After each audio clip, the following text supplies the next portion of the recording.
chat. Hello. Hello, hello, hello.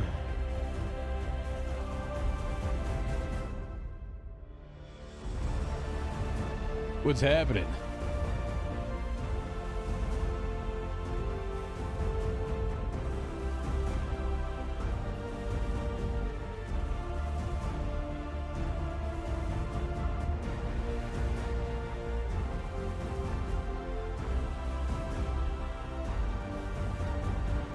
Takes it back. Different sort of prison, you know? Not exactly the same prison, but a different one. Old man, calm down. You're scared? Don't be scared. You're good. What do you mean? The scariest part is already done. He's dead. Let's be honest for a second. Hi, hope I'm well. Yeah, actually, I'm doing well. Doing well. Can't complain too much. Actually, I just got done at dinner with a friend of mine. Actually, someone that pops in here occasionally in chat. Out to dinner with his wife and child. If you know AZ1, who pops in and out. So, yeah, good. Went to a hot pot spot, you know. So it was good. Hello, hello, hello. So, actually, first let me get to the subs here real quick. I'm not sure why you guys still sub to me, but I really do appreciate it.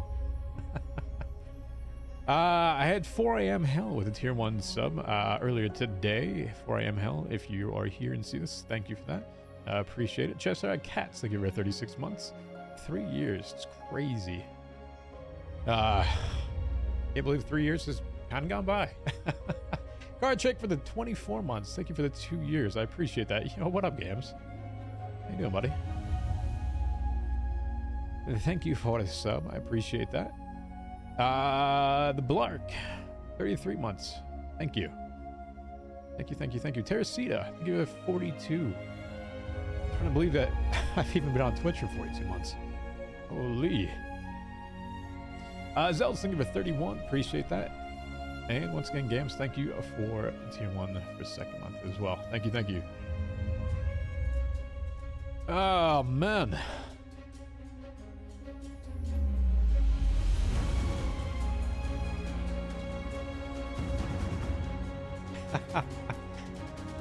You're a streamer when I don't stream often? Ay, ay, ay. Stop. Can't even consider myself a streamer anymore, please. Let's sit this down for a second.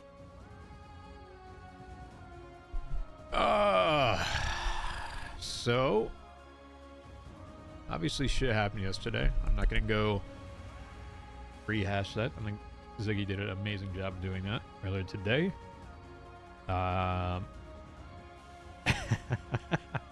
Sorry, I just got a text. My buddy, his kid's 3 years old, right?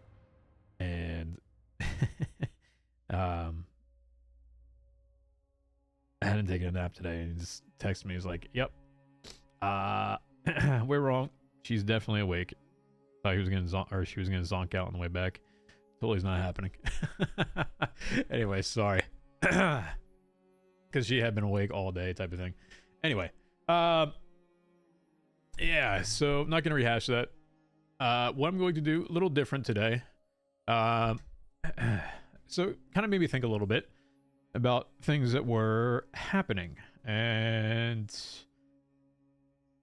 part of this as to why I decided to even hit the streaming button. Someone said something to me about this and kind of made sense. Is how do you bring people into the story and understand what people are trying to do or what the character is truly about at this point. I think there's a lot of questions. I've tried to explain it kind of via text a little bit. He doesn't feel power cope. But at least give the different sides as to things that are happening. So I'll kind of give you a little bit of a recap of things. I will probably do some writing I'll probably revise it then afterwards at some point, but at least get my thoughts together with it. Because when I said, at least in Discord, that a lot of this can be a lot of waiting, per se. Like, it's not just a guarantee that people are going to show up, right? Things happen, people come around, that's it. So I figured in the process, we can do a few different things and at least start putting a few different pieces of the story together for you all to somewhat see. Is part ghostly, part cat?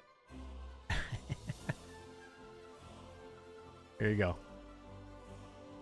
There, he's full. So I was slightly worried, by the way, at some point, of even showing this command, because I wasn't sure if it was server-wide or just to myself, which I did have confirmation that it is actually the only one that, aside for devs, that can use that. So, still part cat. Yeah, I know this is basically kind of the same spot he used to do with prison. So, all right, let me back up a few days, maybe even like a week, right? So, obviously, kind of in a OOC perspective, you know, Norman hadn't been around for a bit because Ziggy was off in Japan. So it's figuring out ways, and obviously huge props to Z, who puts a lot of this stuff together. Kind of made a joke with it. He didn't really say too much about it, but I'm like, this guy's a director, basically. He puts everything together. He puts all kind of like the scenes together, the stage. He puts the characters together in a way, like, Z's basically the director of all this. We're just pieces in it and tell a story around it. So, from away, you know, there was obviously a Reddit thread today that kind of came out on some of this, and people were like, oh, the scripted RP. Like, bro. The only thing that was scripted about any sort of this was probably about a week ago, maybe 2 weeks ago. I had sent out messages to Varric and Hall and said, hey, listen, are you guys interested in doing this? Didn't give them any direction, didn't tell them to do anything. They said, hey, if you're interested, go for it. So it sounds like last night, like I said, I didn't have anything to do with stuff behind the scenes too much last night. Sounds like, you know, obviously Ziggy or Z reached out and had them get on and kind of do this, which big props to them. Most people can, you know, say and do and let their characters go, and they'll be done with it. Yeah, that's absolutely correct. There was no like, we have to be here, we have to do this. Whatever the direction goes, it goes. And I think a part of that is, you know, you gotta think about this for a second as well, is that, you know, TJ had been working to do the feathers, right? And that's been something that has been his kind of goal with it. And that's where Varric and Hull were going to come into it from his side. Obviously, timelines get sped up a little bit because Edgar was kind of working on a 5-day timeline as to something that needed to be done, which was on Norman's side. So my guess, obviously, as a character, probably thinking that he wasn't going to get to the 5 at that point. So kind of what's the purpose of kind of going for it any further, because he probably felt that the character or the character felt that it was inevitable at that point. So devised a separate plan. We love you, talk. Oh, thank you. It's not just me, believe me. So, which, once again, entirely story driven, right? This wasn't me being like, hey, Peppo, you got to get this shit together like now and get your character. No, there is none of this, right? And even last night with Sonya, and I really do wish half of her VOD wasn't DMCA'd or DCMA, whatever, you know, DIMCA, DMCA. I really wish it wasn't, because I'd probably go and show parts of that, truthfully. If Ali and AK were in cages the whole time, then wouldn't Edgar get stuck in purgatory anyway, since the black feathers couldn't get collected by them? No. So reality was, and kind of the purpose behind this, if TJ took Edgar down there, they would not be in cages. There's kind of the difference between that. It's a possibility that they were, but it was a discussion back and forth I definitely had with Z, but the reality was it was going to recall them, not put them in a cage. The cage thing was a Norman aspect to it. So they would have been more free roaming down there if TJ brought them down there. They would be more cage if Norman brought them down there. So that's why you saw them in the cage aspect with it. So yeah, a little different on that perspective. Also noticed that the ring was gone last night.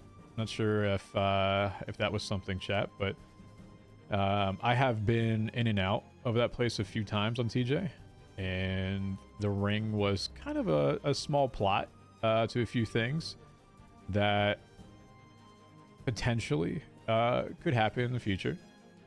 I do believe I have a screenshot of it somewhere. Where the hell is it? Hold on. Let me find it, chat. Give me a second. Screenshots folder. Anyway, history. Image history 5M.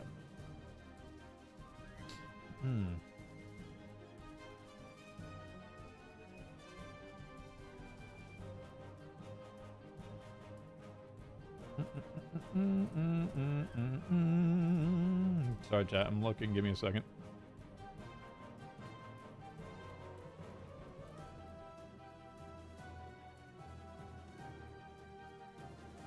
Oh, I can't show this.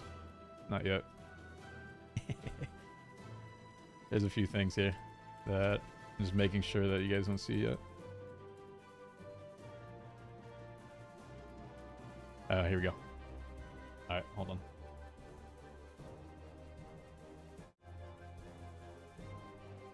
So this was... Oh, hey, by the way, I forgot my camera's even on. So yeah, that was his ring. And I guess I don't have too much of a reason to metaguard this anymore. The conversation that Andy and TJ had that was metaguarded was regarding this ring. That was a possibility of something that can be used as maybe deal altering for CJ. Didn't want to give it out because I didn't even want this ring to be known that it existed. So I metaguarded it as part of the conversation between her and TJ. But yeah. Thought of some cool plans with it, but that is now known. So, and a few things have already happened. So, yeah. Let's just say I don't think that's probably going to happen anymore. So I am okay talking about that side to it. Favorite old man. Calm down. Calm down. Yeah, so I've known about this, as you can see from the screenshot timestamp. This was December 31st. Right here. So I've been sitting on that for quite some time. Close to a month. But yes, that was something that I've known was down there for a while. I thought maybe if we end up getting people down there, that the possibility that a deal can be altered or a deal can be changed if someone were to do something with the ring. That obviously is no longer there. So that kind of puts a little bit of a pause in a plan, per se, with it. Now, it doesn't say it's completely done or that it is not worth it. I think there's still an avenue to utilize this. I was going to drop at some point the name Pandora, because I don't think Pandora has ever come into anyone's conversations at this point. Even dating back to 3.0 at all. I'd never heard the name Pandora. I don't think Copper ever said it. That was the first time I ever knew the name Pandora, and that was because of the inscription inside of it. So I was gonna drop it maybe here and there to see if you pick up on it. I'm sure he would. He's smarter than that. But yeah, that was kind of part of it. So anyway, yeah, a few things happening with stuff, you know. So enter into the deal aspect. Copper and Vol knew about Isaac. That's how TJ knew about Isaac. Copper and TJ were very close. In a weird way. So how fucked is Edgar? That's a good question. Kind of this is... A lot of this is up to Peppo, truthfully. There's a few things that I have already considered and thought of. There's a few possibilities, and I don't want to entirely throw them away. Chat, I know you've seen this book before. This is the one that I let Ed read the other day. It would be nice to still use this at some point, if we can. Can I take Peppo out of there? Can I take Edgar out of there? Maybe. But at the same time, I don't want to... Like, there's a pacing thing here, too, right? Some idiot lost a bloodied feather? Well, I'll give you the lore about the bloody feather. Alright, so this is it right here. By the way, each one of these, the Latin verses, has a specific meaning to it, okay? So, from this side to it, this was supposed to be the bloody feather. Right? So, from a perspective of this side, the sacrifice, gather them with care, do not question a sacrifice, for it has already been made. I alluded to this to somebody else the other day. I'm not sure who I said it to. Half these conversations just get blurred in my mind anymore. That... Probably Alice, yeah. So part of this comes from TJ itself. That each time that he makes a trip back there with somebody else, in order to do so, he gives up a part of himself. It's something that lore-wise makes sense, because obviously the living are not supposed to be where the dead are, and there needs to be some kind of consequence to that. So that was a heavy consideration. A lot of what he's doing has a lot of, I don't want to say sacrifice to it, but a lot of bridges that will take him to an end. I don't ever anticipate him being a permanent thing by any means. If anything, it's more of a facilitator of different people's RP at this point, because I'm very, very cautious. People have made this storyline absolutely incredible, and it's lasted forever. I never want to take away from what people have done, ever. I want to be very considerate of other people's sides to this. Which cop is here now? Not a cop.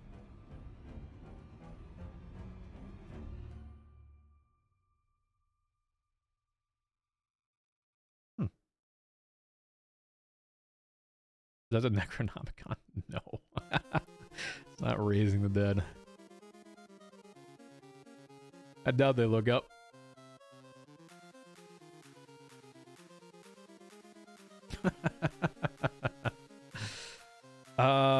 Is that Tally? I don't know. If you haven't noticed, by the way, half the fucking place is covered with sunflowers, as well as Purgatory Island. Yeah. Anyway, if they yell up, they yell up. They actually go over? I can see him jump in. Alright, anyway. How was the Tally conversation? So I'll give you a recap of that. I'd be happy to do so. I'm not sure if Tally shared any of it. So, Tally came to TJ, as most people do at this point, kind of for a guidance side to it, and to have these conversations. Most people typically, I guess, go to him for some consoling, per se. They kind of find a solace in it.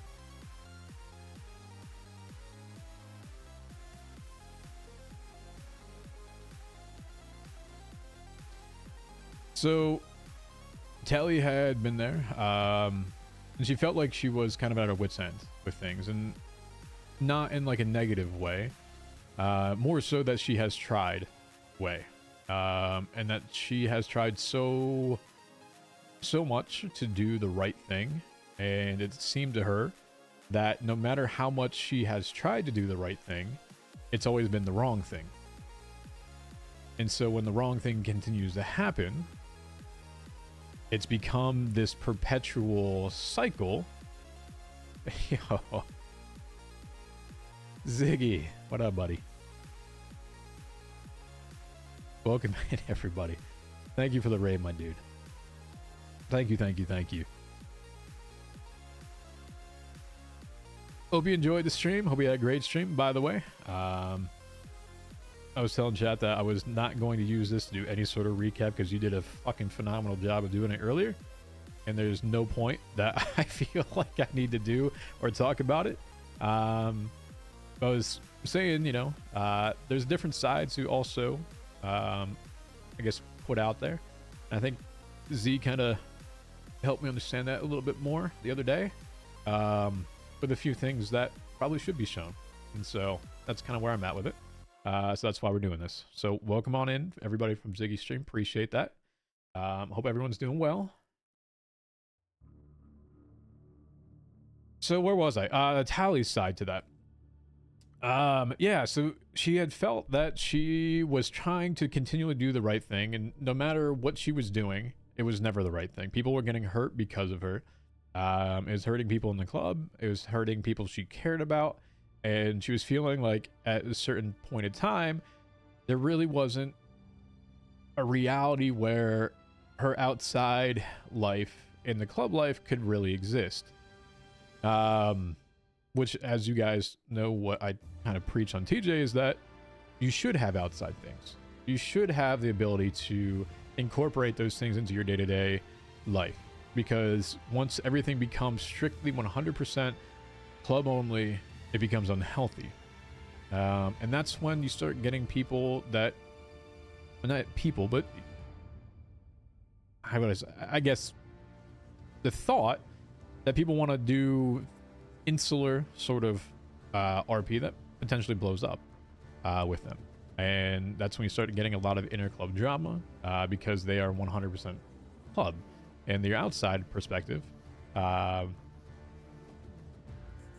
it's not healthy just to actually continue that. And so she felt like her outside could not exist with the inside. So you kind of look at her thought process, and what song is this? Shoulder Touch by Daniel Pemberton?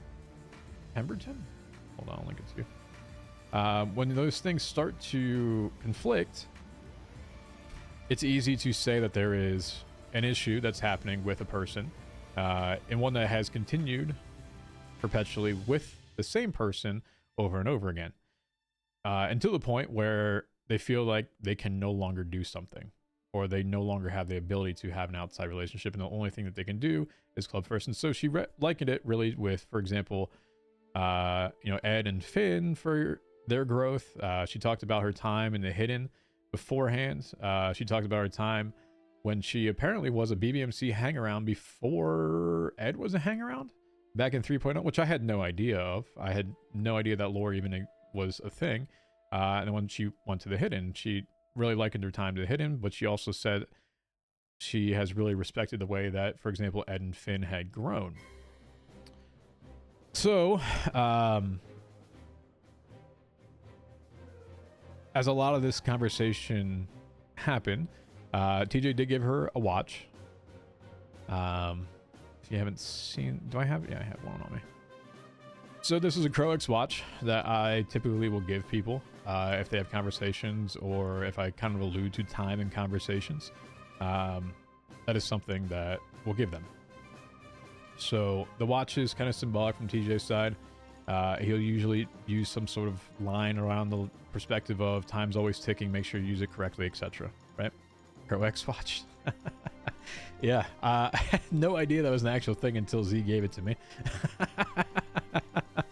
He's like, yeah, here's a Crow X watch. I was like, dude, where the fuck did this come from?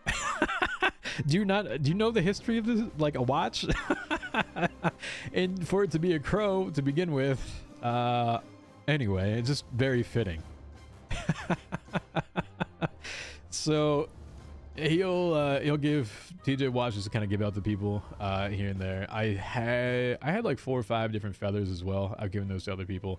But yeah, he gave Tally the watch and basically said, hey, listen, next time you're in these situations, take a second to think about it, hold the watch, just consider what your actions are, and make sure that you're always telling it from the heart as to what is happening.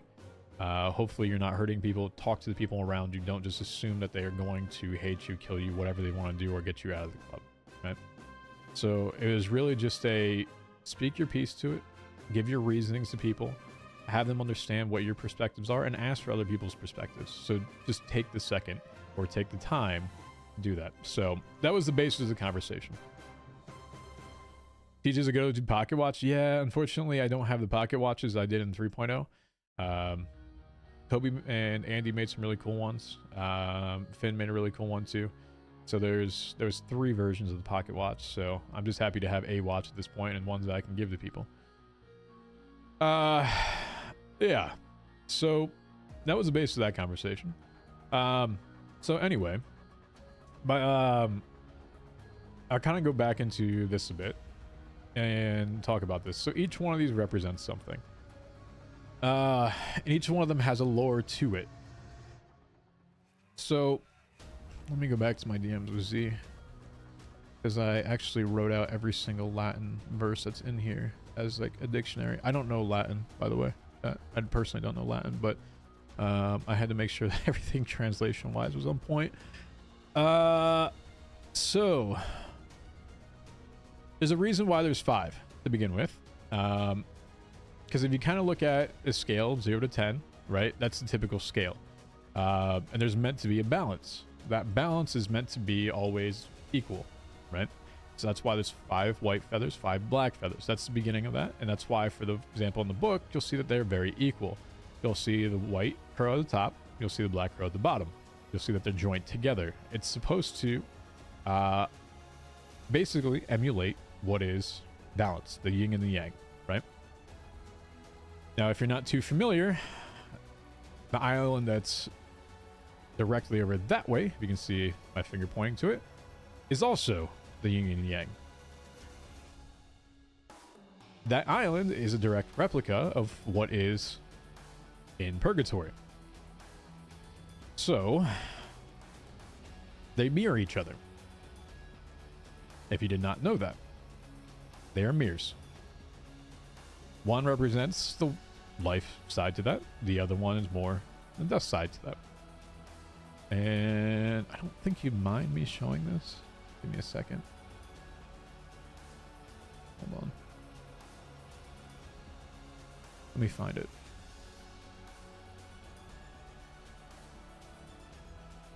Oh.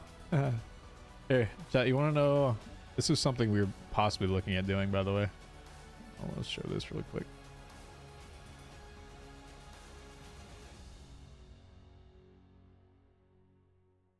This was kind of a draft. This might still happen.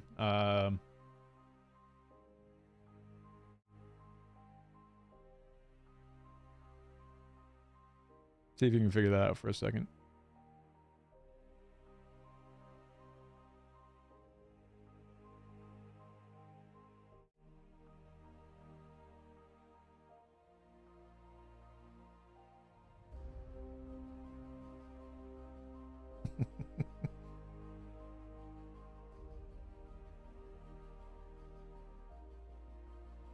It is a map.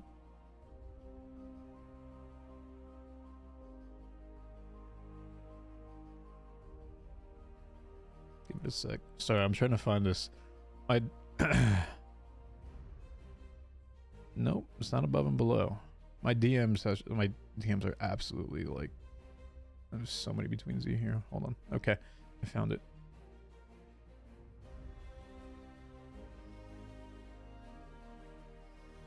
So I don't mind this. I don't think he'd mind me showing this right now because it was revealed last night that it was back. I've kind of not really said too much about it until the Feather Quest came out, but yeah. So Purgatory obviously being a thing, and I can kind of speak about this now as to what it is. You can see that this is the inverse of each other, right? So Lighthouse, living side, Lighthouse on the other side, and this is kind of like where the altar is for the other side to it, and this is kind of what it is on that side too. So they are and represent a balance between it. That's what the island is, FYI.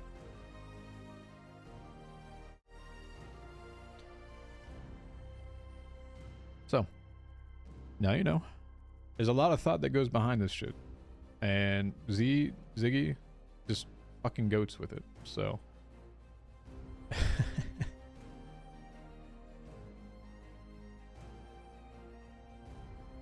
that's why I said he is the director. Z is literally the director. We just live in his world that he's created to it. He puts the pieces together and we just go with it, you know? Yeah, I was talking to him this morning and basically said like, yeah, I didn't really get to see what happened last night, by the way. He was too busy from a dev perspective doing everything that needed to happen. So obviously when the fog rolls in, some shit's happening, right? The giant skeletons, yeah, they're there. You can walk in them and on the other side to it. So the smoke rolls in. TJ's over there. We had no... I did not plan this, by the way. I was just kind of around the server. I knew like some shit was supposed to happen because it was 5 days from when Edgar was saying it. So figured something shit was going to happen. So I chilled, right? Didn't want to interfere with anything. I'm not trying to play a hero. I don't want to do that. I don't want to take away from Ziggy's side to it. I don't want to take away from Edgar's side to it. I'm not going to be like, oh my God, stop. No, just let it happen, right? It was awkward as shit. I don't know if anyone actually saw from a PD perspective. And I kind of talked about yesterday, but we're sitting right on the cliff there, right? And you have Brandon, you have Bobby, you have Matt Colby. I think it's Fred that was over at the lighthouse. And I figured, you know what? I'm not going to like talk to them during this. I'm going to let them do their own thing. I'm going to let the scene play out from their perspective. But I'm going to try to do it symbolically that one side represents the other. You have obviously from, you know, Despair, Hope, Noxie, TJ, Hope over here, Despair, Noxie, Norman on that side to it. I'll sit over there, right? Complete opposites. That's how I've kind of designed TJ's side of things, is more on the opposite perspective. It's very easy to get rid of TJ. He can do it himself. Other people can do it for him. It's very easy. I talked about that a little bit on Discord. So I was sitting at this cliff and 20 PD cars literally just roll in and like surround this cliff. And here is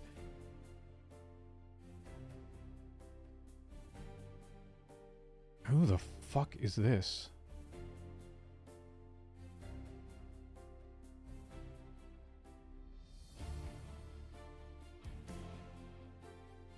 So BCSO.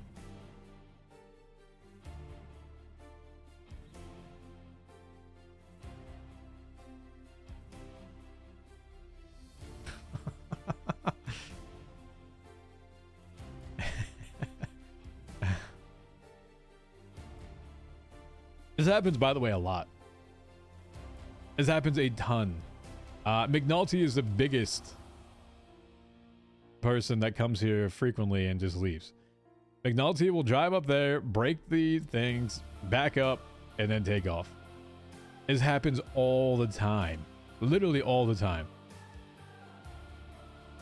So sometimes I will go over and fuck with McNulty. He hasn't seen it all that often. But I'm sure if he goes back to his VODs, for about 3 frames in a VOD, you'll notice TJ's there. And you wouldn't know to look for him unless you're specifically looking for him. There was a race that started over there one day, and I had TJ sitting on a rock over there. The other day, he'll pull up. I'll be here. Not move. I'll still be in this form. He won't see it. And he'll drive away. It's happened twice, actually. This is the first time that he saw it. Actually, it happened 3 times. Where he will go and he'll patrol all the way down there. And then he'll come back over that way. And if I see him do that, I'll usually hop off of here. I do have to run all the way down there. And by the way, there is a murder kitty on the side to the right there. And if I don't have... I mean, it's basically God mode. If I don't have God mode enabled, which is given to me by Z, so once again, thank you, Z. If you ever see like the black feather down next to the health and water, that's the God mode side to it. Then the cat will kill TJ, even though he's dead. Sorry to ruin your immersion with it, but if I do have the God mode on, he will run away from me. But yeah, I'll stand at the other side of the bridge, and all I'll do is just cross arms, right?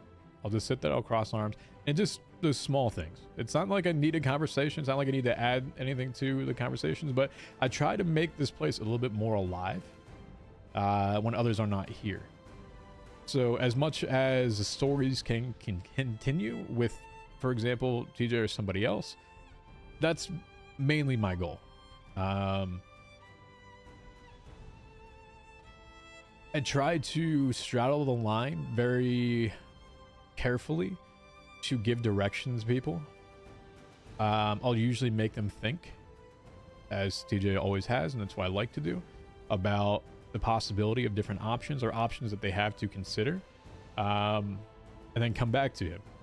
Because Norman's not always going to be there. And it gives a longer storyline. And so it just adds a little bit more context, a little bit more fluidity to it. It makes it a little bit more real, more alive, right? So that's why I don't mind sitting here as often as I do. And you may not even see me interact with anybody tonight. That's just the truth of it. There are people that come here frequently that I don't interact with. I don't have a reason that I need to interact with them. Some of them will come here and you'll notice they'll pop out with guns or something like that, and I'll pop up behind them and be like, hey, do we need the guns? And so that happened with Jay and Sonya last night, and I was like, wait, oh, awkward. Okay, kind of know what's happening now. So super cool of Sonya to go over to hug TJ. He kind of hugged it back and walked off with it, and I was like, okay, all right, we'll go with that. Can you talk about the interaction with Ebert? Yeah, absolutely. So Ebert, TJ, here. By the way, I don't particularly use the phone on TJ ever. I don't text, I don't call, I don't do anything. But anyway, so this is where it started, right? The initial conversation 2 months ago. Any chance you can show up again? Could really use a brother right now. And Finn's out of it. Scared, I think, the first time in my life. Don't know. Could use some good words, I guess. Right? What's going on, Toronto Maple Leafs fan? How are you? So he has the 2 initial conversations with Ed. They go well, right? It's some back and forth with it, but once again, I play TJ that he is free, right? When I say free, you have to understand the context behind that. I know that there's a war happening right now. It pops up in my Discord pretty frequently. I still own the ADMC's Discord, right? I know that's happening. And so when I say free, I'm not getting involved with their war. I'm not going to tell them what to do in their war. I don't care if Benji comes up here and threatens to shoot TJ. He's not part of their war. When I say free, it means he does not have a tie to the club other than the connections, per se, to some people. He does not feel like he needs to guide the club. He will guide people in the club, but he does not need to say ADMC needs to do this. He doesn't need to say ADMC is going in this direction. You need to change that. he's free from his responsibility as a high command member. So that's what I mean by free. Scout looks so good. Yeah, props to Stan for doing that. Seriously. By the way, shame. I think I talked about this last time. Shame that fucking voice was scuffed and everything else. So, anyway, I play him that he doesn't have like a need to do something with that, and I think where things started to go south per se with him and Ed was him giving Ed the feather. And the reason, as I got to some of the conversation behind it, was truly that Ed had broken down a barrier within TJ where he was kind of guard up, right? Here's Ed. I think he was patched, or maybe he was command at the point, and here was TJ, who was prospect, and talked back to him over what was a boost gone wrong. They thought it went really well, and TJ's like, no, it actually was pretty shit. I don't think it was good at all. And there was some animosity between them. And that led to the two of them needing to have a little bit of a reconnection. And I think maybe TJ said at some point, like, I don't give a fuck about the patch. This is more of, and that's not the way it was supposed to be taken, like not the patch side to this. I'm talking like person to person. Like this isn't about the patch side to it. This is actually being a person. So that was taken in a way that was not club first type of deal, etc. And so Ed and TJ had to have a conversation. They've kind of got into the same wavelength, right? You kind of have to break it down before you build it back up. And just like, for example, weight training, right? You train your weights, you break down your muscles, you build them back stronger. And that's kind of what it is. And I think a lot of these things that, for example, Tally's things that she's going through, I'll get back to that thing in a second, comes from hardships that happen. I don't think that there's enough hardships that have happened within ADMC to truly build back some of these relationships. So sometimes you do need to tear them down to build them up. I think that's what happened, particularly, for example, with Barry and TJ. It happened with other people in the club. You really have to stress to see how far you can before you fully get them back. So that happened between TJ and Ed. And I think they really got into an understanding and a conversation that was beneficial to both of them in 3.0. And so I figured, okay, here's Ed, who has had the ability to do this in the past, has done it to TJ in the past. It was a relieving feeling for TJ, right? So, like, what's to say that he can't do this again? So that was the entire purpose of TJ giving Ed the feather to begin with. That was part of their trust, per se, the connection between them. So he's been up here a few times. Fiona has had conversations with TJ when he was here, and I think he was just kind of standing on the cliff and being sad boy, like he just listened to My Chemical Romance for the 15,000th time and was feeling like the first time that he heard it. You know that feeling when you hear something for the first time and you're like, oh shit, that's really sad? Yeah, that's him after 15,000 times hearing it. He still has that same effect. So he's sitting there having the conversation with himself, contemplating life, and I'm like, okay, well, let me go back and talk to him. So, trying to be TJ, trying to be someone that can still relate to him, but not consider, for example, a club side to it, right? So, we progress. I gave him the feather. Great. Conversation's done. Think nothing's wrong with it. Normal conversation. Cool. So he comes up the next time with Fiona. But at the same time, actually, let me back up. That's that conversation that happened beforehand. He asked about Rainy. Without saying a name, yes. All right. We basically RP that the dead wants you to move on. Don't think about them. This is written in Ziggy's book, or Norman's book. And so I try to very much stay close to the lore with these things, because there has been a lore that's already been set, so I very much try to play with the same thing to it. The dead wants you to move on. They're happy kind of where they're at. They're watching. They understand your grief, but at the same time, they want you to move past that. That's kind of how this whole thing RPs. So I use the same thing for Rainy's side, and I was like, yep, she's good. You know, rest assured, she's fine. So he leaves a note for Kate. I don't know this Kate person really at all. I think maybe it was like a one-off type character that has some significance to him. I really don't know anything about Kate. But, of course, I'm still going to use that same logic as TJ to say the same lore, right? It's just coming out. I have no idea, literally, of Kate at all. Never heard about this person in the 2.5 years that I've RP'd with Ed. No idea, right?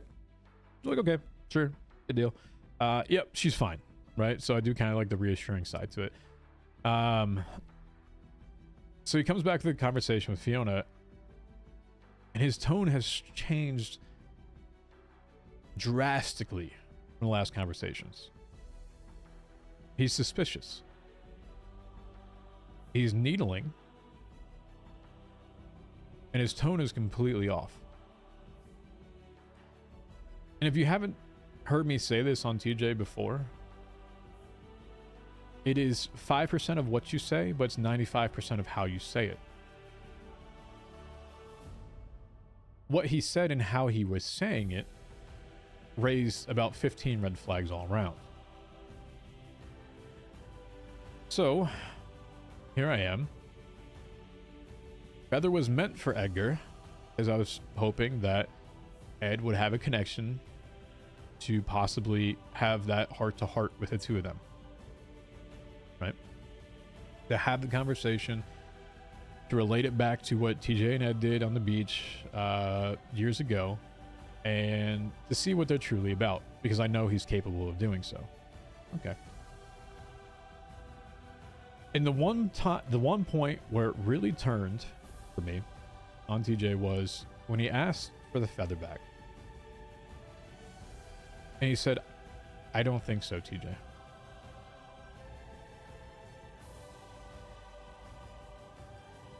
I figured at that point it was done. Didn't matter what was happening else afterwards. Didn't matter the conversation after that. When he said no to giving the feather back, that was it. It was done. Because here is something that I gave you out of a trust, out of something to build, out of something that was supposed to be mutual. I've never, at this point, on TJ since he's passed, lied on him. He's not an evil type person. So what you see is kind of what you get. And so at that point, that trust was no longer there.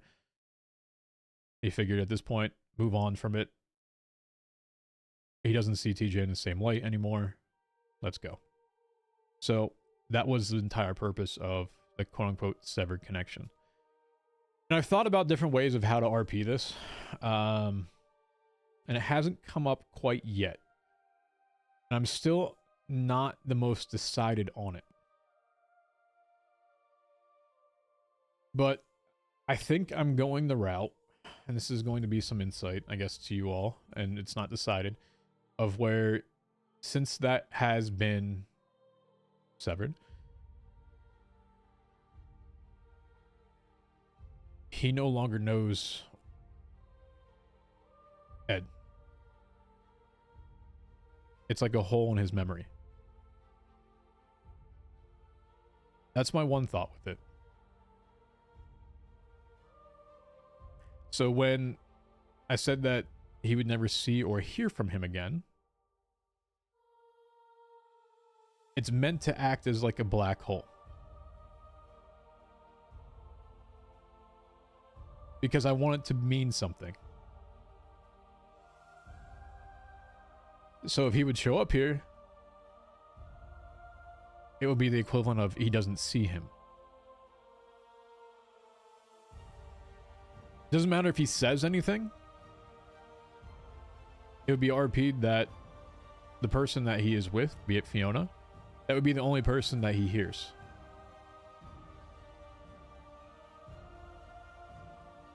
So that's the kind of thought as to where I was going with that. And Zed DM'd me afterwards, and he's like, you should have. I was like, What do you want? The character's already dead. I said it. I said it, chat. I said it. At this point, there is a point for him to move on. And this is part of the moving on process. Because reality, he should not be here. TJ shouldn't be here. Like, you all understand this, right?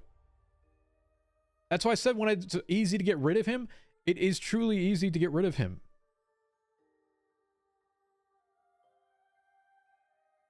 Because he's not supposed to be there to begin with. What up, Daftstep? Thank you for the 41 months. Appreciate that. There's going to be a point while this is all happening. And I think Ziggy said it well. The story has played itself.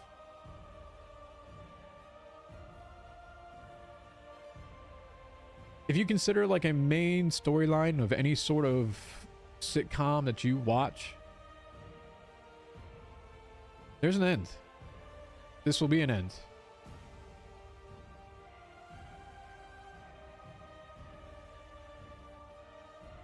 That's it.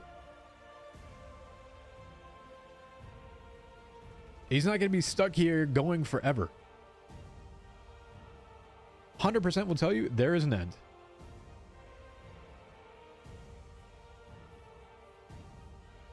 Probably off topic as hell, but it was crazy lucky it was for Jay that TJ was the ghost forehead ran into.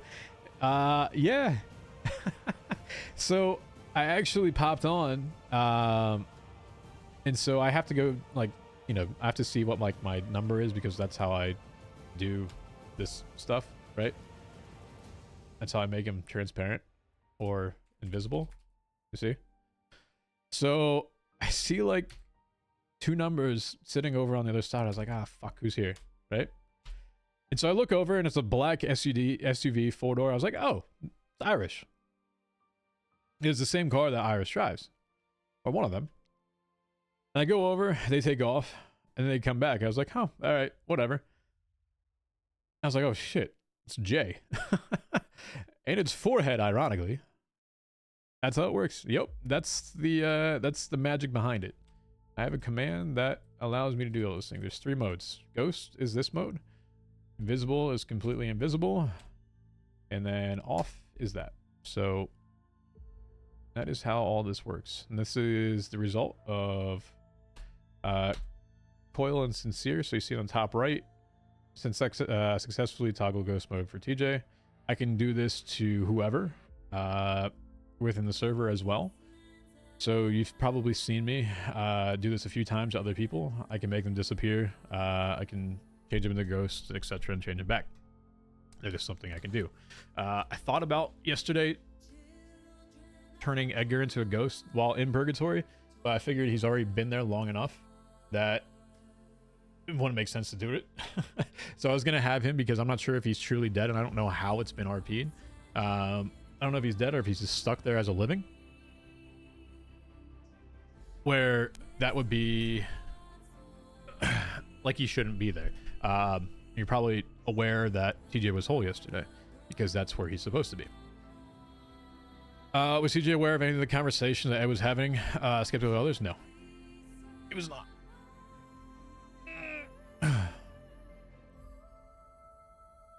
I can tell you why the book was written, by the way. It's not particularly for Ed. But as a whole encompassing. Actually, do I have that on me? I do. TJ's the only reason Robin believes accepts the supernatural nature of this, since he was certain he's dead. Now he defends his murder. Yeah, I know. So very often people will come here. Marlo did it the other day. Everyone that's come up here, they'll ask, why are you here? So that's what I started off with, right? Why am I here?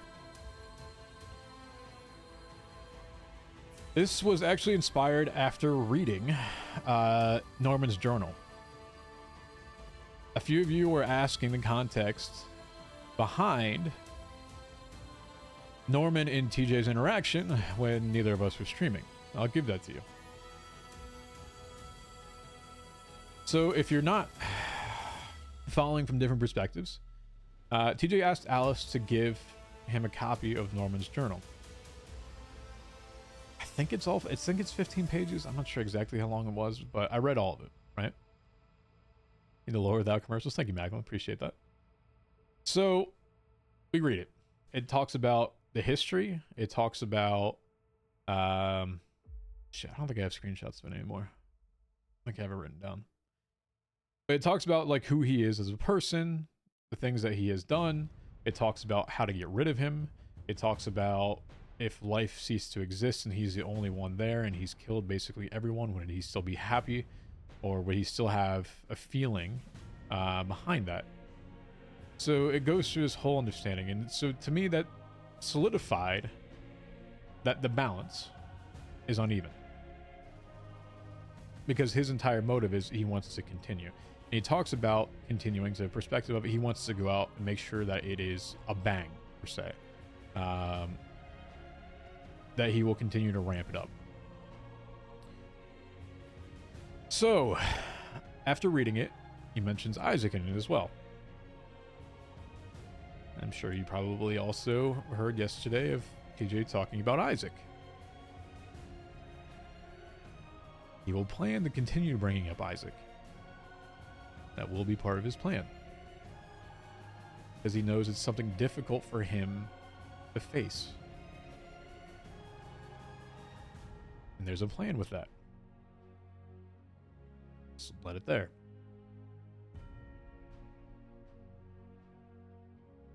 Go to bed, Terrence. But it's part of it. He talks about his guilt towards it. His guilt of who he is, or who has he become, because of his actions, has now reflected that upon his brother. And his brother is no longer able to rest peacefully because of it, pestilence, latching onto him, and because of the actions that Norman has done. And so you play into the guilt and the greed aspects of it. You play into the ring, which I showed earlier. And you have a story, right? And you build conversation based upon that story. So after reading that, it mentions in there about giving up everything. All of it. Being impartial of how death should be. Because he recognizes that he is not what is supposed to be. So that's what inspired this. The why am I here? Sort of plays off of his book as to why he is there and why he does what he does. So maybe a week ago, TJ handed Norman back his book. He also talked about Isaac to Norman. He asked him questions about Isaac. One of those questions was, do you want people to talk about him? His response was yes.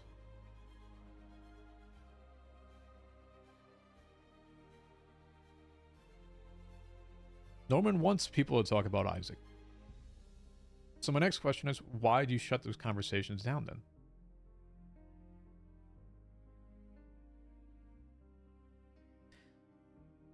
So it was a back and forth between that. He handed him his book back, the journal that he wrote, and said, maybe you should read this again. And then he left.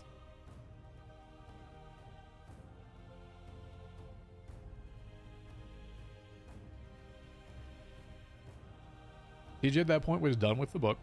He got out of it what he needed to get out of it.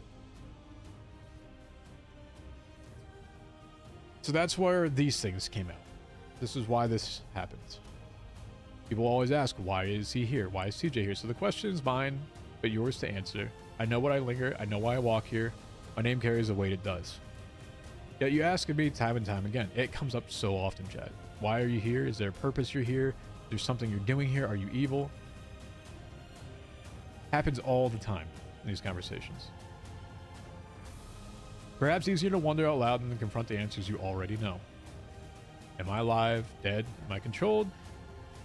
Answers to these two are clear to me, though you may find them elusive. More of a belief side to it. I'm no longer bound by his strings. His shadow no longer darkens my path.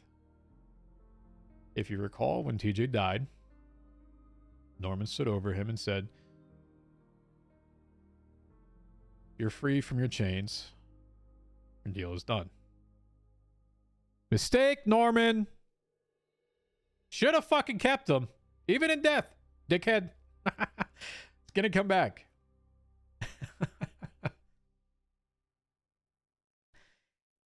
And yet you ask, as if searching for proof, as if some part of you cannot believe what stands before you. The purest form of oneself. This is what I talk about. Free from societal governments, free governance, free from humanistic measurements of value, free from the constructs of time. And if you've read or have been around someone reading TJ's chapters that he's put out there, the prelude to this is talking about time as a construct and how it is a artificial measurement that man implied, that is given a measurement that doesn't need to exist. And the same thing for the measurements of value.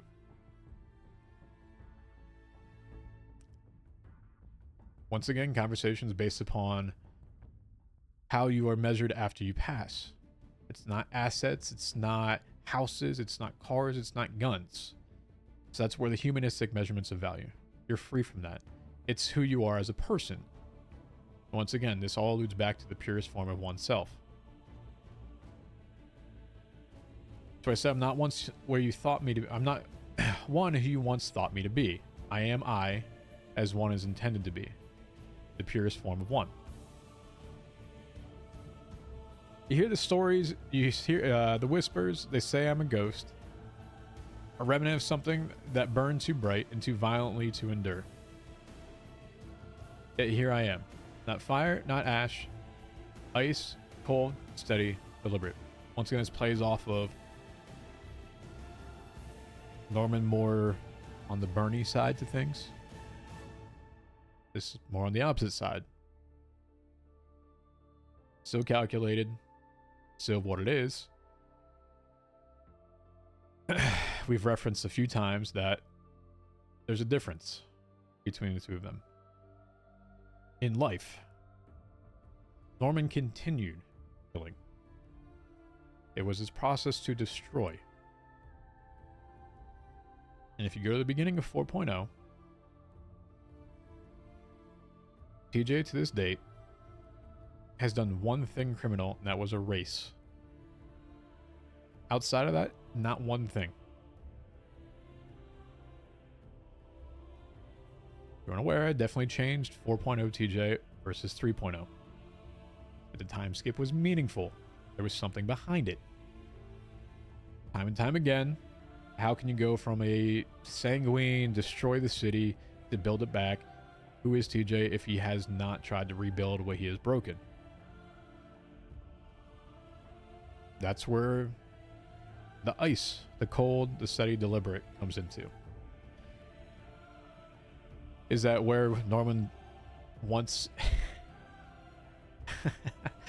Thank you, Jonathan, for the tier 1 sub. Appreciate that. Thank you very much. Also, Good Goddess, thank you as well for the prime sub. Thank you, thank you. So it's the opposite. And I was thinking about how to put this in there. I had some line about an igloo and building a home and a house. I was like, that's cheesy. Let me just take that out.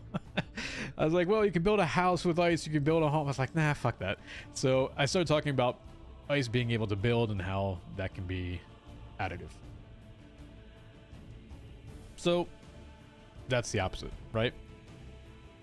So often fire, ash, black in color. Hope, white in color. Snow, ice. Opposites.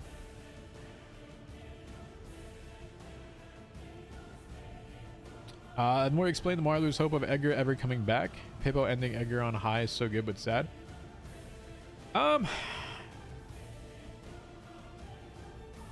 You ever get where your brain has about a million ideas going on?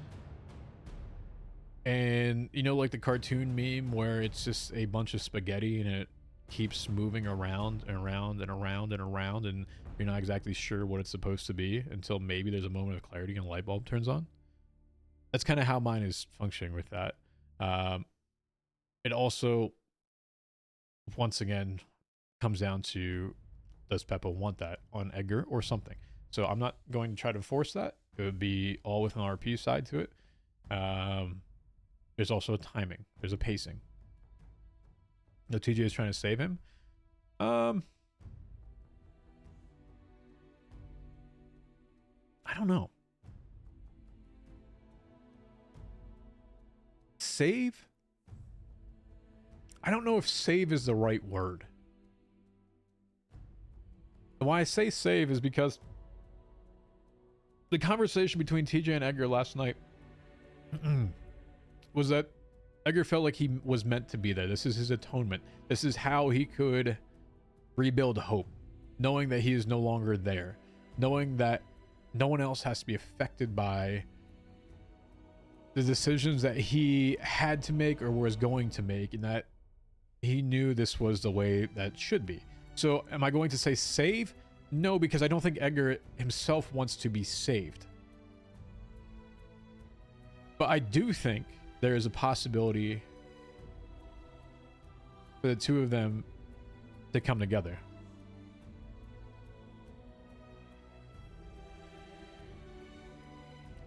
This is Brandon.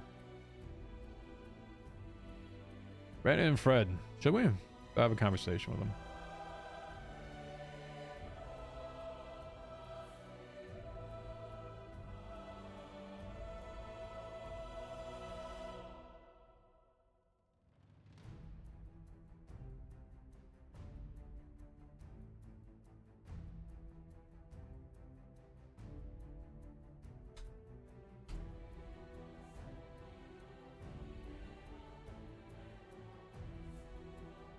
By the way, talking to CJ makes me sad as fuck half the time. I try to talk with him like no emotion. But after last night, for example, of like hearing Bobby, holy shit. Mungo's just a goat.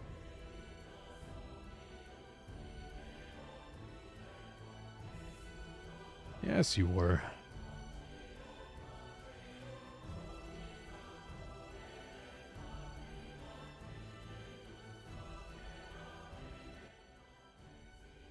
Then why do you come?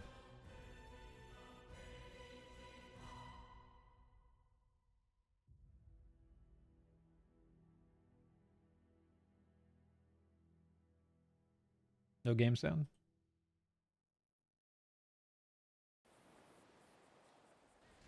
No. Perfectly fine. Sorry, chat. That was, he basically asked, I wasn't expecting to see you here. And I said, yes, you were. Why else would you have come? And he said he came here to read the book. He then asked, do you mind if I read it in front of you? And our response was, yeah, absolutely, go for it. So, sorry, that's what you missed. The 2 seconds that we're having conversation. You said you saw him yesterday, TJ, after the stuff at the lighthouse? Edgar? Yeah. You did. Talked with him for about 10 minutes.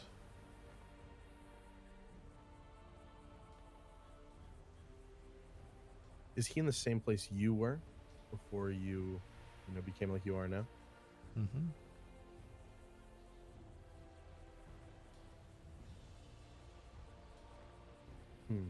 I've been there a few times, living and dead.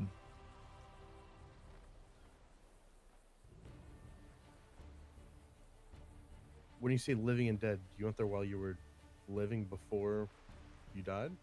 Mm-hmm. It's a confusing aspect to this.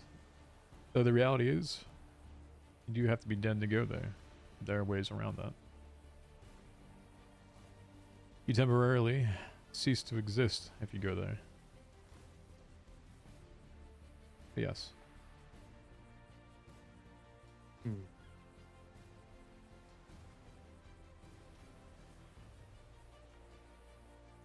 about somebody like AK? You know, he was killed at the lighthouse. You know, not directly ordered from Norman per se, but I mean, pretty much as close as you can get. Is he trapped as well?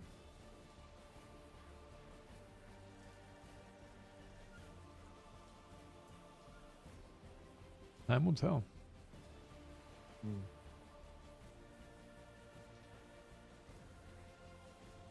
There's not many that have been able to make it out of there.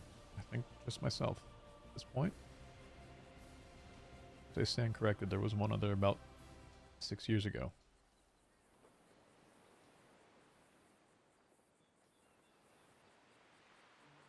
It's not an easy feat, and you lose part of yourself doing it.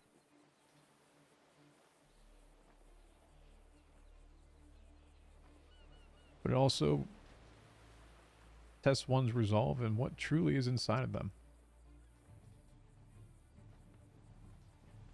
That's his journey. That's his path. Decides what his own fate is.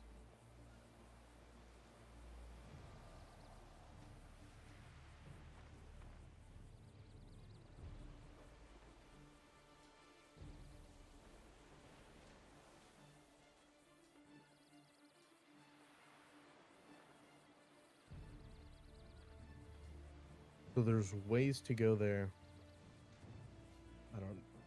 Never mind. I'm trying to wrap my head around what you said about you went there before you died and after you died. Mm-hmm. And there's ways to get around it that I don't quite understand yet.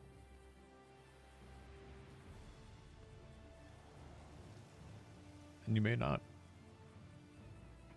It's a level of belief.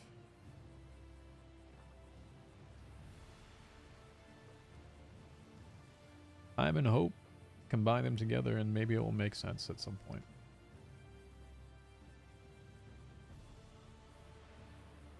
God, being fucking cryptic on TJ is weird. Like this cryptic. Like there's levels of being TJ. cryptic. Mm-hmm.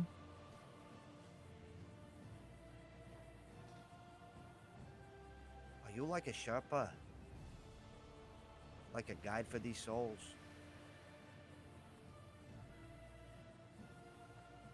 No. You said 3 remain, your ties. Like your time is finite. That it is. It's the reason why I'm here. There were 4. Is Edgar one of them? No. Okay. What happens if all 3 die? Oh, it's not even the fact of dying. It's more the connection itself. You see, there's a part of that where if I'm no longer needed, that connection goes away. That's an acceptance. Acceptance from either side. Either I can do it or they can do it. See, I don't plan to be here forever. I don't need to. Me being here was more of a necessity, not for my own self, but someone else's. That's what those represent. So you're saying that you'll be here as long as they still think about you or rely on you? But the moment that they don't need you no more, you're gonna go. Essentially, yeah. That is the gist of it. Hello, BCSO Sheriff, wherever the fuck you went to. You know, I heard something yesterday, AJ. No. I heard about a gate. A rock and a key. Mm-hmm. But I also heard that you said that you had to, part of you had to do it by yourself. That you had to want to. That he'll have to want to. That is correct. You aware of what Edgar had in his possession at times? No.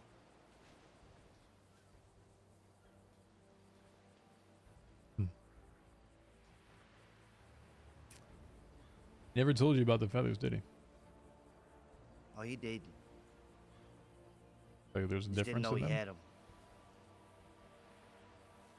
See, he gave me a brief rundown of Noxie and Hope and this sort, but to be honest, TJ, a lot of it.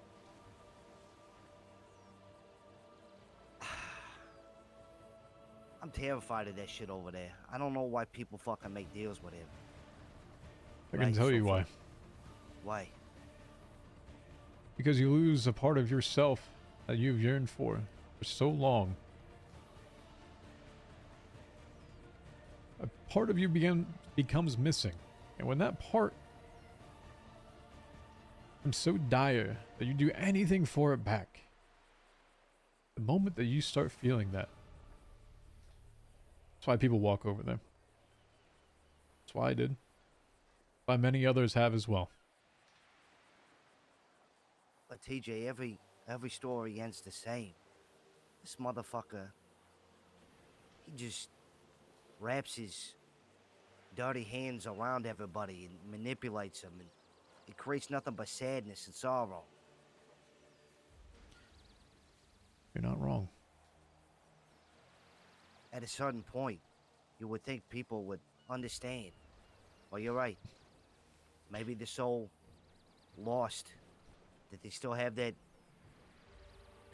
little bit of hope that he could actually do something. You're absolutely correct. When someone becomes that desperate, right, and that they are willing to do anything at any point in time, they're willing to listen to lies that are right in front of their face just because there is a possibility. That's all people need is a possibility. That something can return to them. A piece of them that is missing. A piece of them that they didn't know that they were missing until they lost it.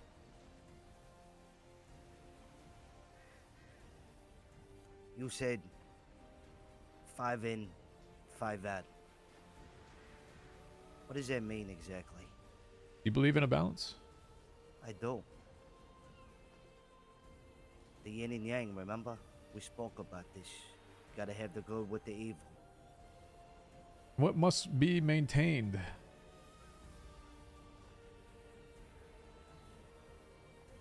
A balance. Why do you think 5 then? Oh, I understand the 5 and 5. Mm-hmm.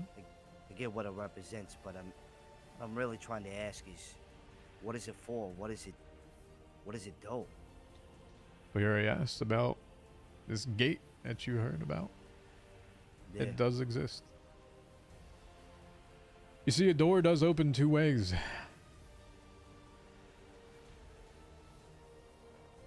Just depends which side you're coming from. Ah. TJ, are you saying what I think you're saying? You can interpret that any way you'd like. So, 5 to get in, 5 to get out. Is that what you're saying? Mm-hmm. And once that gate is open, let's say this. Let's say if someone went through all that shit, all that trauma, and probably all this sadness that will ensue, because nothing is, I've learned over this whole Norman shit, nothing is as easy as it sounds. This shit always comes with extras that aren't listed. If somebody went through all that and got the 5 and 5, they could open the door twice, essentially. When it's open from that side. Ah.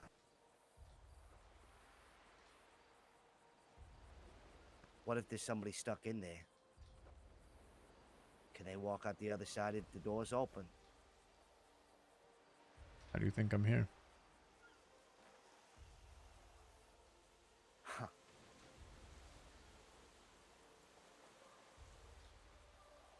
TJ, you are one interesting individual. I hope you know that.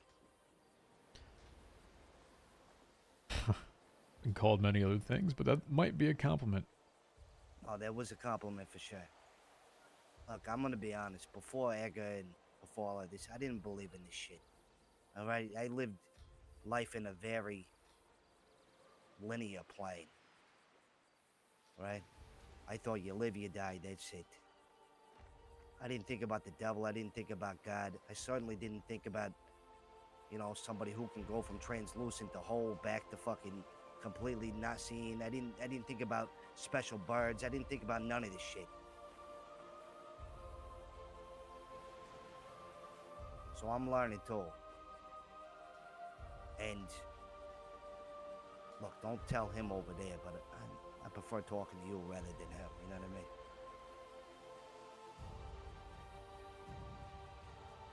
Surprising because usually he tries to offer you something. I don't have anything I can offer. The only thing I can offer is being the thing that you need and time that you need it. Thankfully, and it's sad to say, thankfully I got to witness somebody very close to me and witness firsthand what he does over there. So, no deals coming from this end. I'm not that stupid. I'm glad to hear that. I am. Thank you for letting me read that, TJ. Thank you for the knowledge. My pleasure. You know how long the portal stays open? Not a finite amount of time. Oh, fuck. Okay. I think the part of that you're missing is it takes one of those being a little special. You ever make mention of one that was covered in blood? I believe he did. He did. Yeah. Yeah. It's It's part of me. TJ, I know what we're probably all going to try to do, right? None of us are happy, including me. Me and him didn't end on the best of terms, right? We never got to make it right with each other, and that's fine. But still, somebody who I was a part of for that long, and somebody who stood next to me for that long, and I bled with, I don't want to know that they're in purgatory, just wasting away. If us and the boys can free him some way, shape or form, we will. But I think it's time for all of us to heal up a bit, to refocus. I think it's time for him, as bad as it sounds.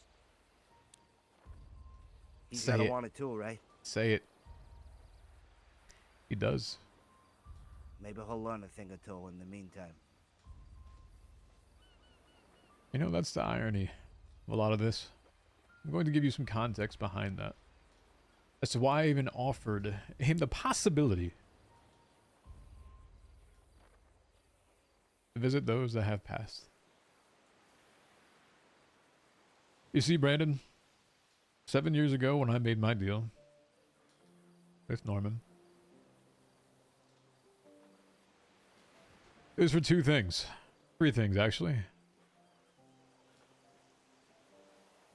First, the return of Irwin Dundee. I don't know if you know him. That was a fucking mistake. Sorry, TJ. Sorry. Don't want to blow your deal up in your face like that. No, that's fine. Believe me, I harbor no ill will. The return of Irwin. First part of that. Second part, I wanted a conversation with him before he returned because I don't know if he even wanted to. He could feel like that's where he was meant to be. The third was when he came back, he would have no memory of Norman at all. You see, Erwin also was being controlled by him at some point. It's the reason why he was left to where he was and why I thought maybe, just maybe, we could get him back free of that. In exchange, very similar to others,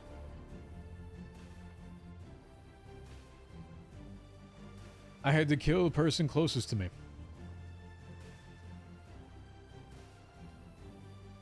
I don't know if you knew, but I used to be a cop a long time ago. Someone that I viewed like a brother was Sam Bass. I took him to a cliff with Norman there and shot him in the head. It wasn't the end.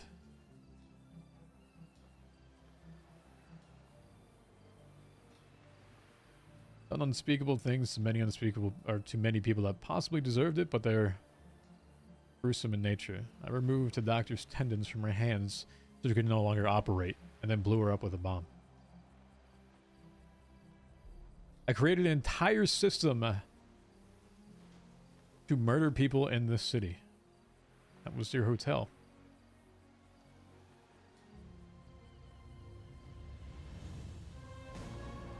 That then joined with another organization. Something today that I think it would be known as the Faceless. Never heard of them before.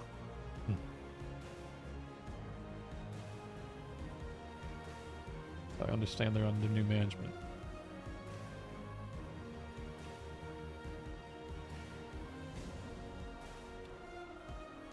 All for those returns, and as long as I never had to target my own club or those that were affiliated with it. That included all of BBMC and my family members. Those are the people, my family members, I'm still connected with.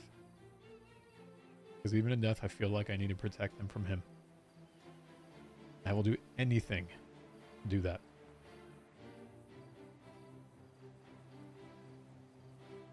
Here's your context. I gotta ask you a question. Go for it. Just so happens you was speaking about how you had to kill your best friend. That's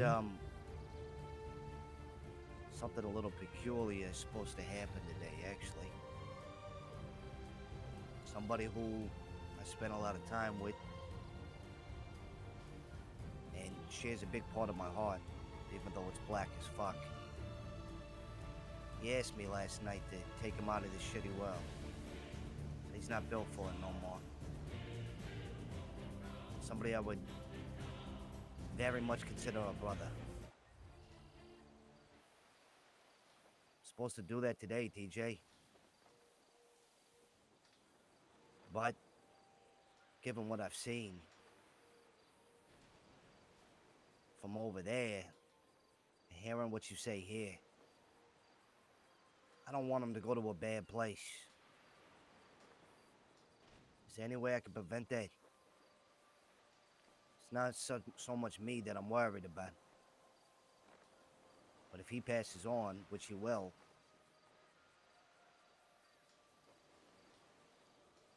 I just don't want it to be bad.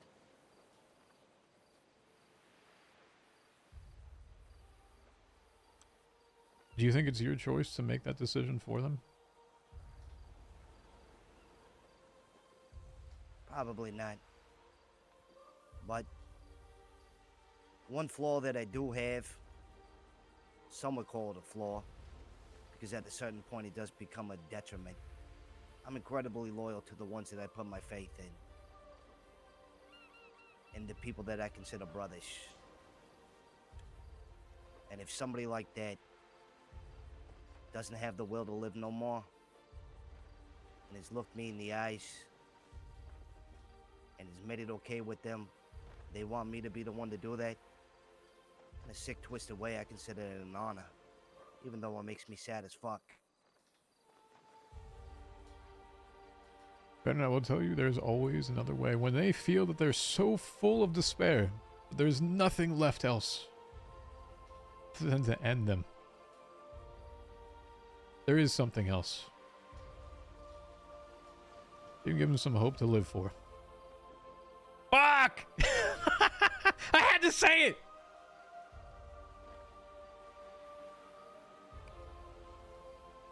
But what if I don't? What's that say about me?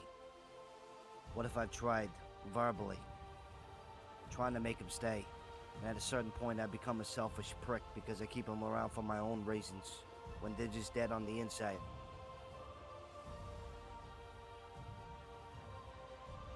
And do the best thing you can do.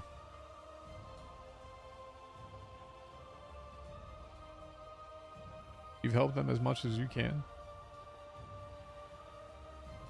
If you feel like you are leaving them or using them for your own devices, leave them. I don't think it's your choice to remove someone from this world. Well, TJ, maybe this is the answer from you in your enlightened state. Maybe if I knew you a long time ago, I'd get a different answer. You probably And unlike would. you, I haven't been enlightened so much. And when I look at myself deep down, maybe I'm just a fucking gangster, TJ. Maybe when my brother asked me to do that, I'll oblige. And unfortunately, maybe I don't have I don't know, the right amount of time spent knowing all of this shit to actually be able to not pull the trigger. Because I will, tonight. And I know you're urging me not to and trying to steer me a different direction. And I appreciate it. But when my brother asks, my brother will receive. Just do me a favor. If you see him lingering around or whatever, just, I don't know, give him a good day champ or something like that, you know what I mean? I can't stop you from what you're about to do. As your decision, should you want to go down that route.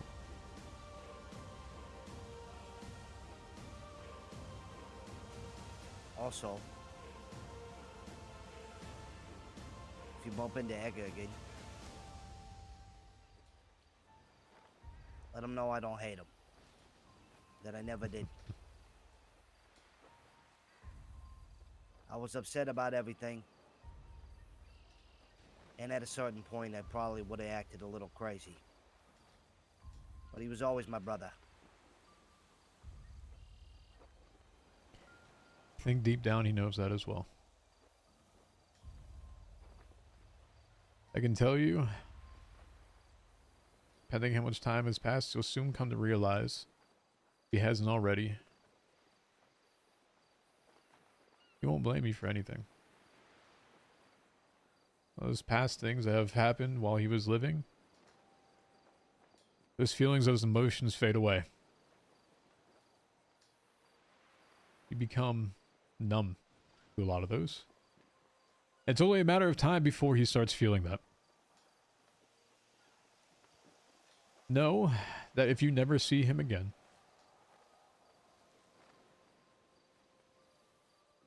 he'd be content with you moving on. You know the craziest thing about all of this shit, DJ? Is I think all of us will see him again. Because, unfortunately, Norman, he fucked up. He made a deal with the one crew that will actually go to the fucking end over and over and over again to make sure that it's made right. I have no doubt that at a certain point, me and my boys will do everything that we need to set him free from that fucking hell. And I'll be able to nod back at him and let him know that we did it. Even if he doesn't remember me, TJ. At least we'll have that. You remind me of me. I'll take that as a compliment after I heard all the accolades and everything that you've been through. It means a lot to me. You know the thing that separates or separated myself from others? And maybe you can use that. When I said something, I meant it, and I did it. It's the only reason that carries any weight. Word is bond. Actions speak louder than words.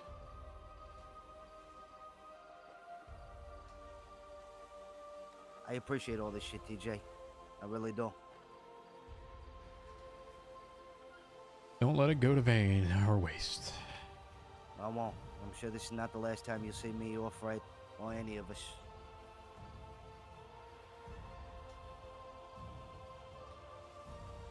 Until then, Till then, my friend, take care. You as well. we'll do.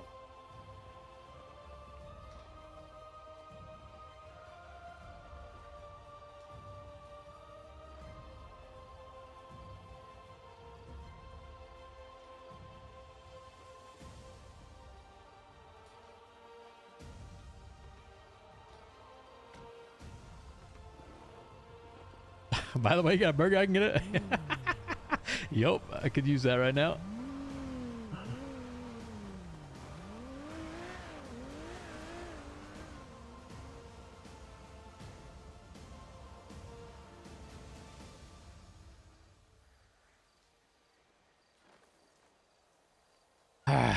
I know, man. I said I wasn't going to, and I decided to. All right.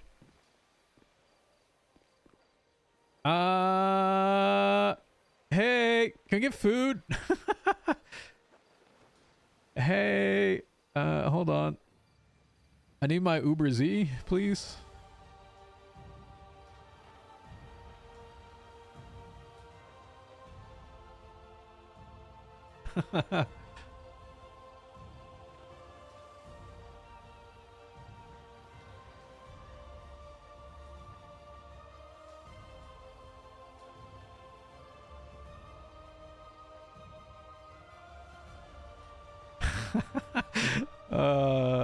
I feel so bad asking Z. Like, yo, can you give me food, man? Oh, it's so unimmersive with it, but unfortunately it's still a limitation I gotta play with.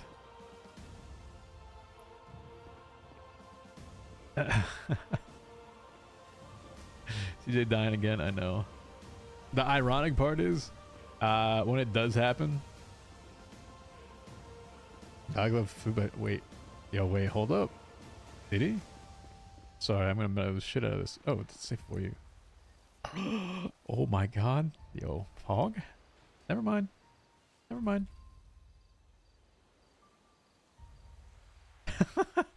Yo, yoink.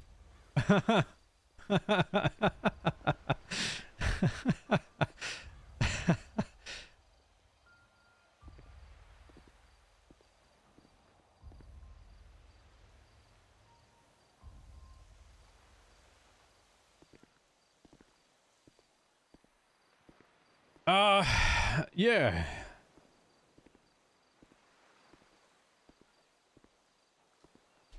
Can we break that down? Sure.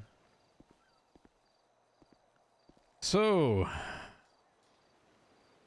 okay. There's a lot to that. I don't want to promise anything to anyone ever, right? I don't want to promise that I can get them into purgatory or not, or if they can come out. So when you see kind of the cryptic side of what we can do and cannot do, a lot of it comes down to the RPA, right? So once again, this is being respectful of Peppo and how he wants to play Edgar. Like, I'm not going to sit here and say, yeah, go ahead, you can get him out. That's where I try to allude to the fact that it is on him should he want to. So, but at the same time, you gotta encourage that he doesn't give up on it, right? Because I honestly don't even know, and I haven't spoken to Peppo OOC about this, and not that particularly needs to be. I don't truly know if he is RPing as Edgar is dead or if he's stuck there. I don't know, right? Because I think those are two separate things that happen and two separate choices. And so TJ is dead, right? TJ is perma. So keep that in mind, right? I don't know what Peppo's choice is. For example, someone like Dundee or someone that was like Cleo, I don't think that they perma'd their character, right? And so that's the difference.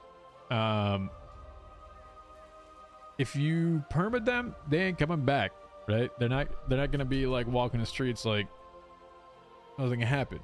That's why TJ is what he is, because he has permit as a character. He should not exist. Once again, playing him like he doesn't exist over a period of time. Oh, we gotta fix this. Ooh, please don't fall off, because guess what? That just damaged my character right now. So that conversation as to if they can get him out or not. Once again, not on TJ to decide. That's why we gave the conversation to them about it becomes up to Edgar. We gave them the story of Dundee. We gave them the story as to, as things change and as things unfold, it becomes Edgar's choice if he wants to. Right? That's why it was Dundee's choice if he wanted to go back or not. TJ would have changed, most likely, things around the deal if Irwin did not want to come back. That was even a possibility. Why a lot of these things that he does, reality are, that he would prefer people get the closure that they need. Because TJ as a character felt like he never got that closure with Dundee. That is why he is willing to do the things that he is doing now. Right? He feels a part of them, as in the person making the deal, may not have that opportunity because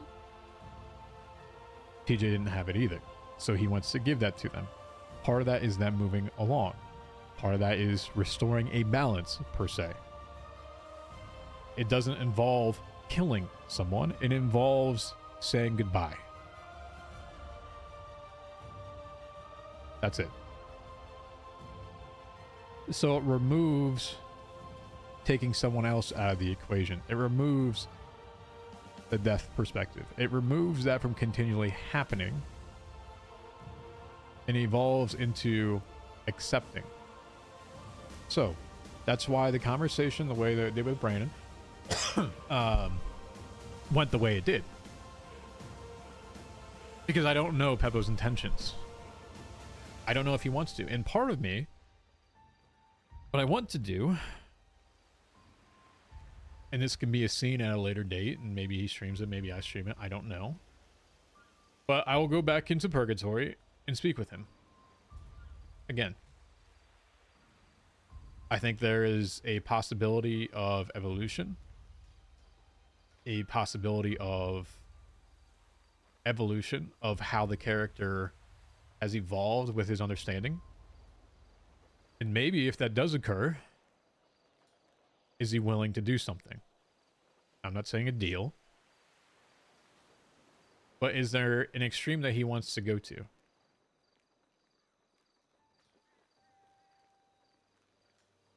So that's part of it. I think there's a tipping point for TJ in all of this, where he's going to say enough is enough. And he's getting to that point. And should that occur, he may try to enlist people around him. And he'd prefer people that are similar with him. Similar in their beliefs.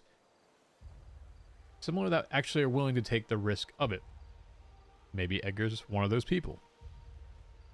Maybe Alice is one of those people.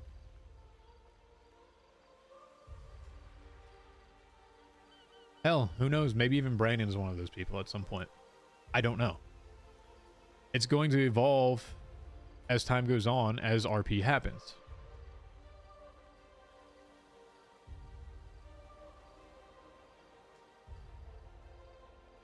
Ample pacing in between? Absolutely. And that's why I want to be respectful of. I don't want people up here and saying, oh my god, we need him back tomorrow. I'm going to do anything. Can you get him back right now? No. That's why the feathers exist. That's why the bloody feather exists. Okay, here, let's go back to it. All right. Your journey begins with 5 feathers of hope to light the bridges of despair. There are no ordinary feathers. The plume is speed, whatever the hell you have say it as. Gives from the birds a promise. Hope. Among them lies one soaked in blood. Sacrifice. This feather is a reminder of the cost required to open the portal. Without it, the passage remains closed, the veiled unyielding. Gather them with care. Do not question the sacrifice, for it has already been made. This bottom one, right? So there's 4. 1, 2, 3, 4. This bottom one is the one with blood on it. Okay? See this? They have meaning. This is representative of TJ's sacrifice that allows them to go. Understood? Basically, he is their guide. He's going to get them there. The more times that he goes there, tries to bring people back there that are living, more of him he has to give away. Right? So he's going to be apprehensive about that. There has to be a reason. Okay? That's why all this exists. He doesn't want everyone just funneling into it like it's a train station. All aboard, let's go. By the way, you're literally killing the character by doing this. Right?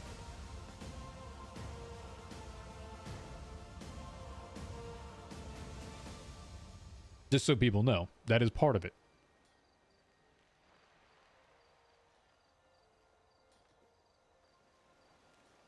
So this is a portal side to it. And then this is the Black Feathers. Beyond the veil lies Purgatory, a realm of whispers and shadow.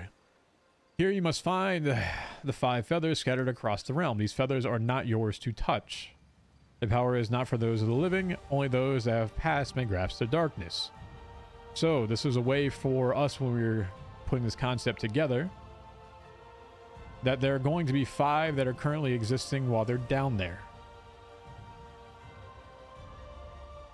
Ferryman for Norman? No. Nope, nope, nope. Think of him more so if you ever... It's like a smuggler, more so. This is a way to circumvent death itself, and he's bringing people to places they should not be. He's trying to do it without being detected. But unfortunately, that jig is up. He basically is. He's taking someone into a space where they're not supposed to be at.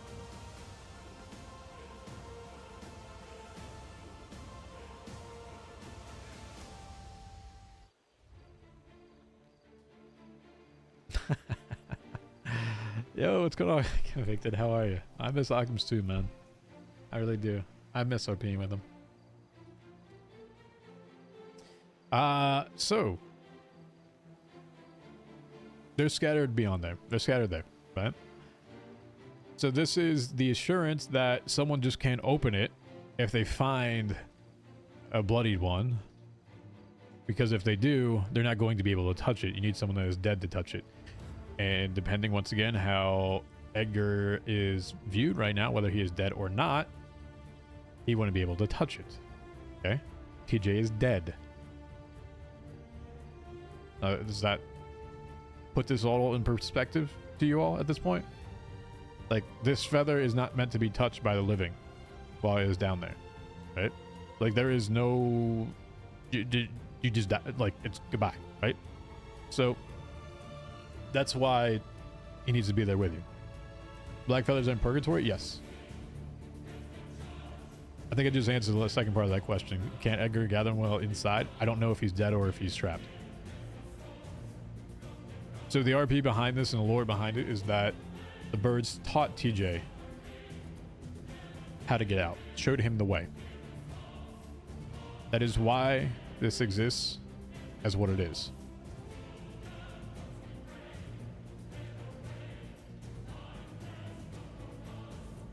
A living person, they're actually not going to be able to physically pick them up. They will not be able to physically pick them up.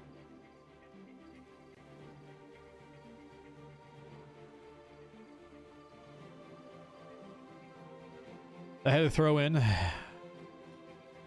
the Mors Omnia Quat a few times. If you don't know what this is from, if you're kind of new to the channel side to it,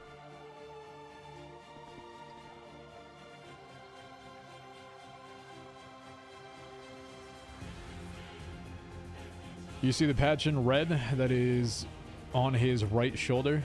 If you're looking at this, it's the left side of his cut.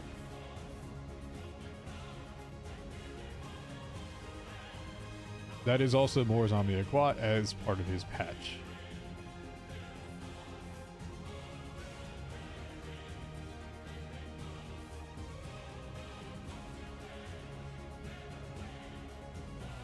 That's the lore behind that part too.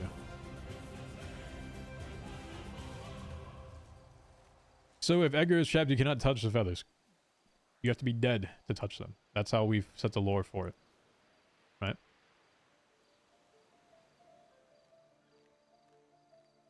I said, I don't know how his character is right now. I've not had that conversation with him, if he's alive or if he's dead. That is a find out an RP moment, you know? Oh shit. No, no, no, no, no, no.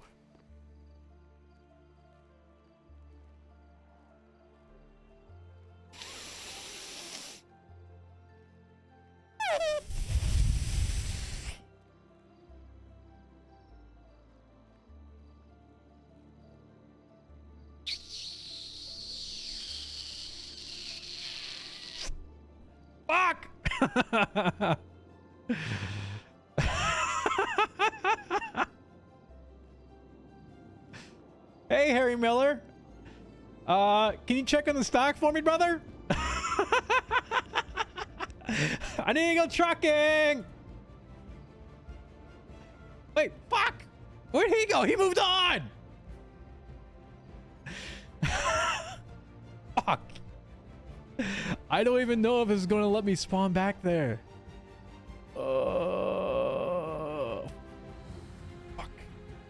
Oh, okay. Camera. Oh, that's awkward. That's awkward. Hold on a sec.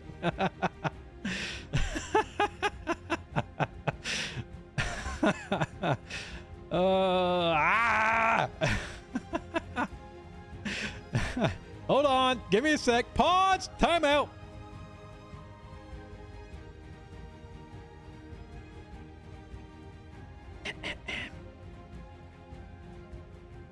Pausers.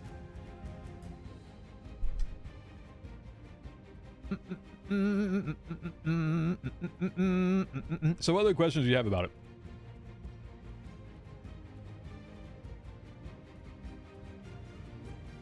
Give me for the 600%.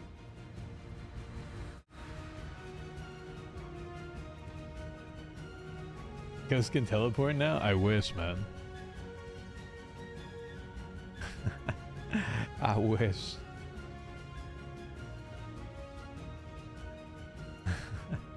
Did you talk to Ursula? Yeah. For about 45 seconds the other day. She pulled up, drove through the fence.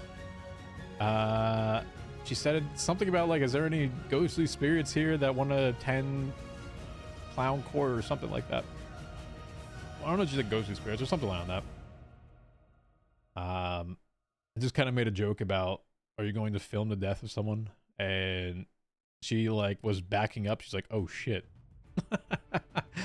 And she alluded to the fact that she was in her clown persona. If you don't know, Ursula, the character, has two separate sides, or at least 3 or 4 that I'm aware of. I know 3.0, I think she had a few of them. But she RPs a character that has DID, which is like dissociative identity disorder. So she believes she's someone else. If you've ever seen the movie Shit. What's the movie with fuck, why can't I think of it? It's the guy that imprisons this lady. Split. Yes, thank you. And there's the Beast. The Beast is like one of the personalities. He's coming. They're all afraid of the Beast. The one that takes the spotlight. There's a nice one. There's the one that does the kidnapping, and the Beast comes out. He goes like all fucking batshit insane. Right? Yeah, so basically, all those things, I think she was in her clown persona, but I might have snapped her out of it because she's like, yeah, we miss you, TJ. She said it very much like emotionally. And I just said, miss you too, and then she drove off. Yep, that's what I was thinking of. Split, and there's the other one before that. I forget the name of the other one. It's the prequel to it. They're all part of like the same... they're all part of the same universe. It's one with Bruce Willis, right? It's just crazy. Crazy the fact that they built that universe with different movies, and then you understand that they are actually intertwined together. Please let me...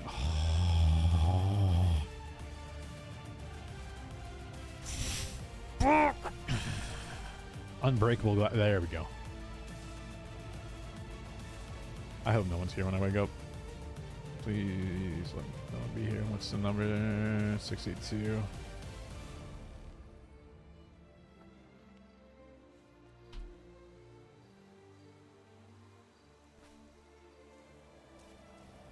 Treats like an everyday situation? Yeah, she does. She's very good about it. Ah!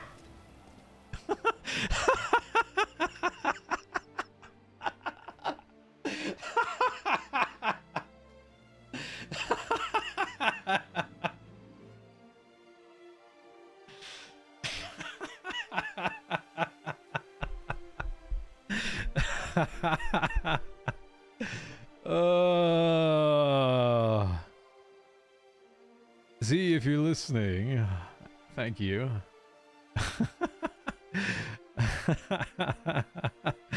Oh, there's hope.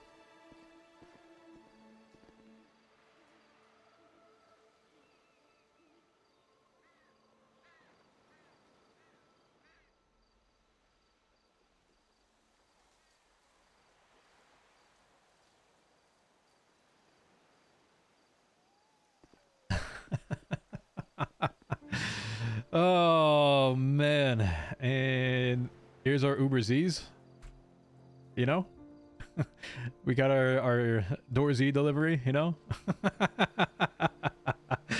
sorry, Chad. It's not the most immersive thing in the world that I get food provided to me by a bird, but it is a limitation of the character. So you know, I play with it. I don't, I don't care about anything asset wise in the character, and so you know it'd be real awkward if I then have to go into the city and probably like change his appearance, change everything about him, and start ordering food, and then have to make money to buy food for him.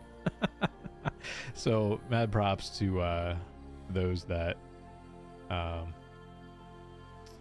actually support this. You know, I'll say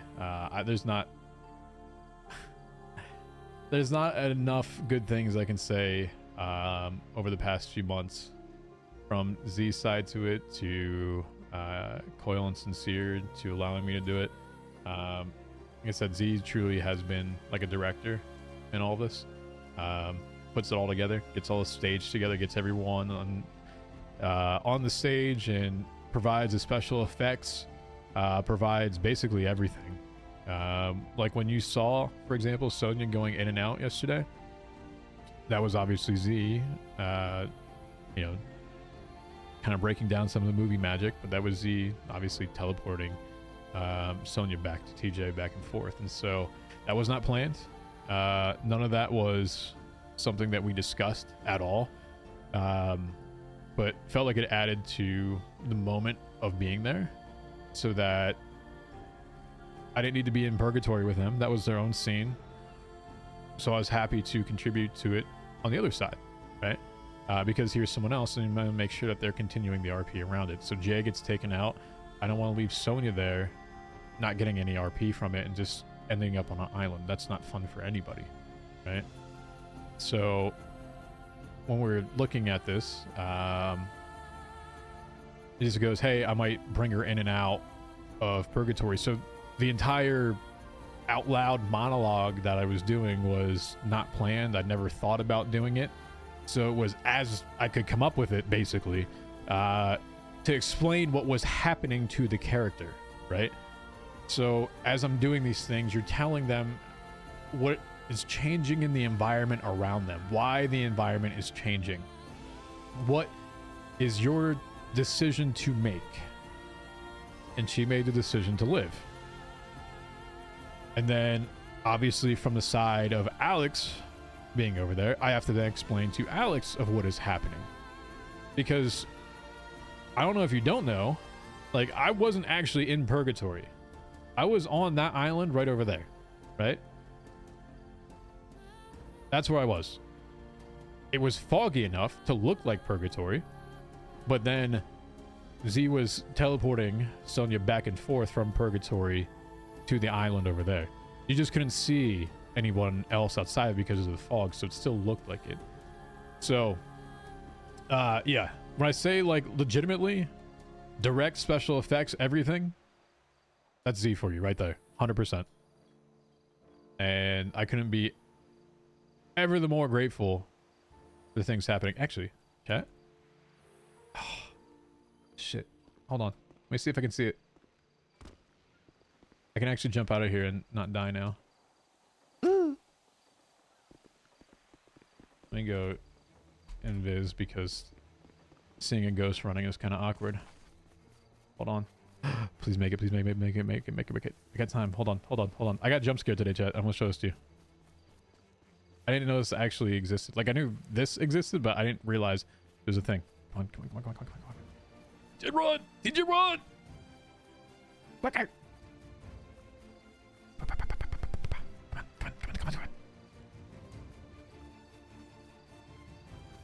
on. Quicker. Oh, by the way, there's, stills over there for moonshine. I thought about fucking with him if I ever saw him over there for a second, but I've never seen the person. And I'm guessing it's probably like an AU person that has him over there. Because every time I look at him, there's either more, there's less, and there's different amounts of like corn that's been left there. So I've looked at it many times. I'm like, nah, if I catch him there, I'm just gonna scare shit out of him for a second. I mean, I don't care to take him down. I'm not gonna be like, oh yeah, you can't do this. You know what I'm saying? I don't give a shit. Like, my character won't give a shit either. Alright, let me see. Hold on. Wait, who the fuck is over here? Oh, is this Idol? I think this Idol's bike?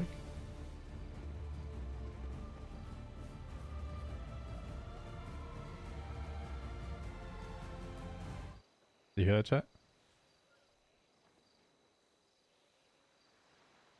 You hear that?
I got jump scared to shit today. by that. In my 7 years, maybe 8, I don't even know, it might be more than that at this point, being on GTA, I've never actually gone to see the Ghost of Gordo, but I had no idea. I knew the Ghost of Gordo existed. I had no idea that you could hear it at the campsite behind that. And imagine not anticipating hearing the Ghost of Gordo at the campsite, and you're sitting there thinking about something.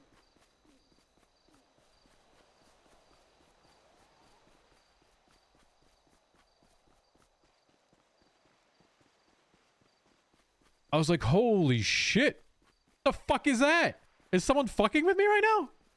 Legitimately had no idea. I was scared shitless for a second. I had no idea you could see it from down there.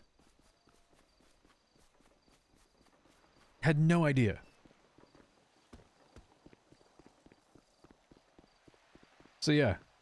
Oh, hold on. I forgot to do this today.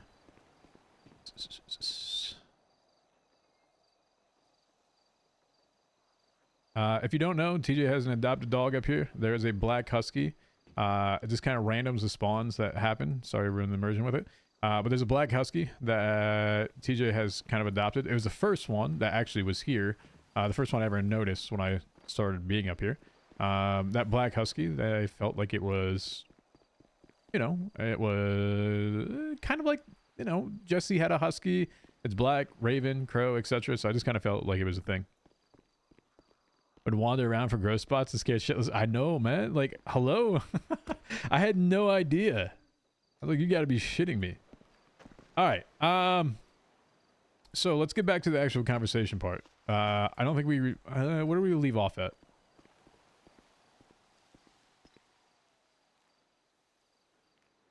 Okay.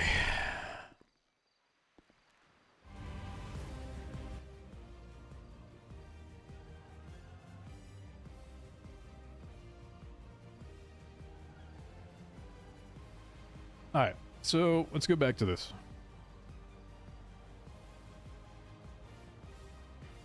Alright, I think we're here. So, I do not do deals, false promises, I do not nullify or cancel. I'm no doctor to heal, right? This was specific towards the Edgar wound. That was that. I wanted to make sure that basically people understood that I can't counteract your stupidity. And don't come to him for stupid shit that is bring someone back. I would rather deal with you, right? So this is a pretense that I don't do promises. I don't do anything like that. I don't want to take up what Ziggy has going on Norman. I very much want to separate that. That is not my prerogative to try to take or to encroach in someone else's RP. I leave that to them, right? In life, I sought to destroy and rebuild Sanguine, the city treasurer, right? So this is what I've talked about a few times. In regards to destroying, I think if you are not familiar with the character too much, there was a point where Axel Justice, who was the commissioner of PD at the time, and TJ have a conversation, and they weren't too far off as to what their needs and thoughts were. I think they're very much in a very similar wavelength.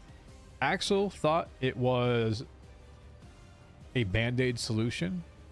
TJ's beliefs were that you needed to completely wipe it out and then rebuild it. Thoughts on raid testing so far? I hate Flame Shaper. That's what my thoughts are. I hate it.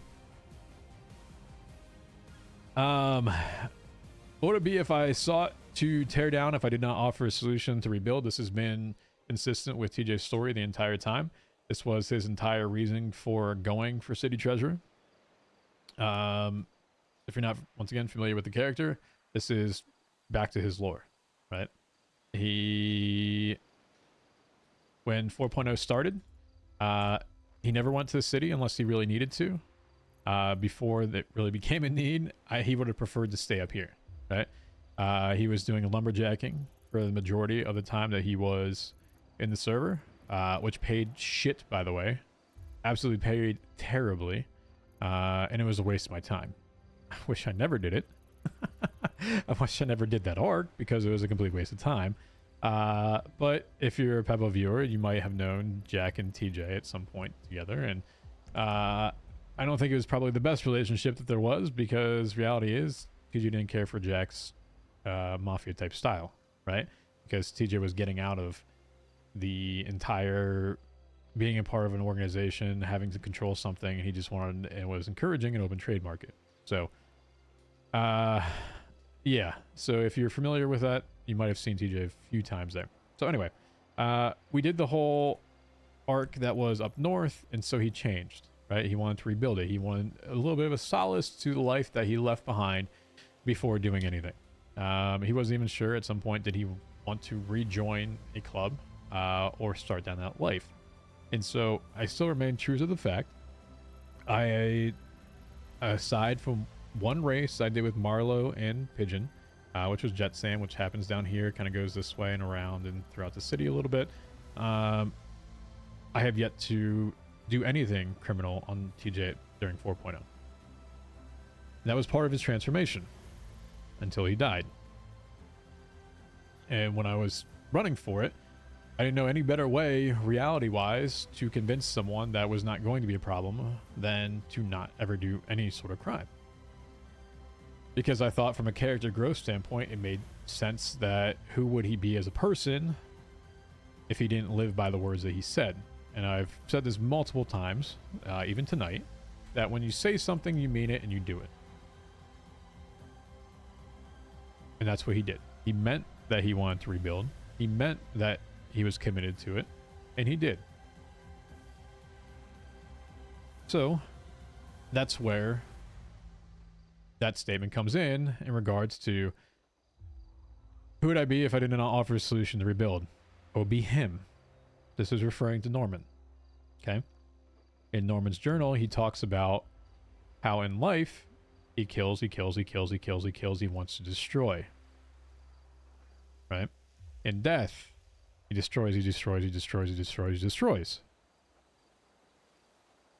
180 to that, 360, whatever you want to call it, was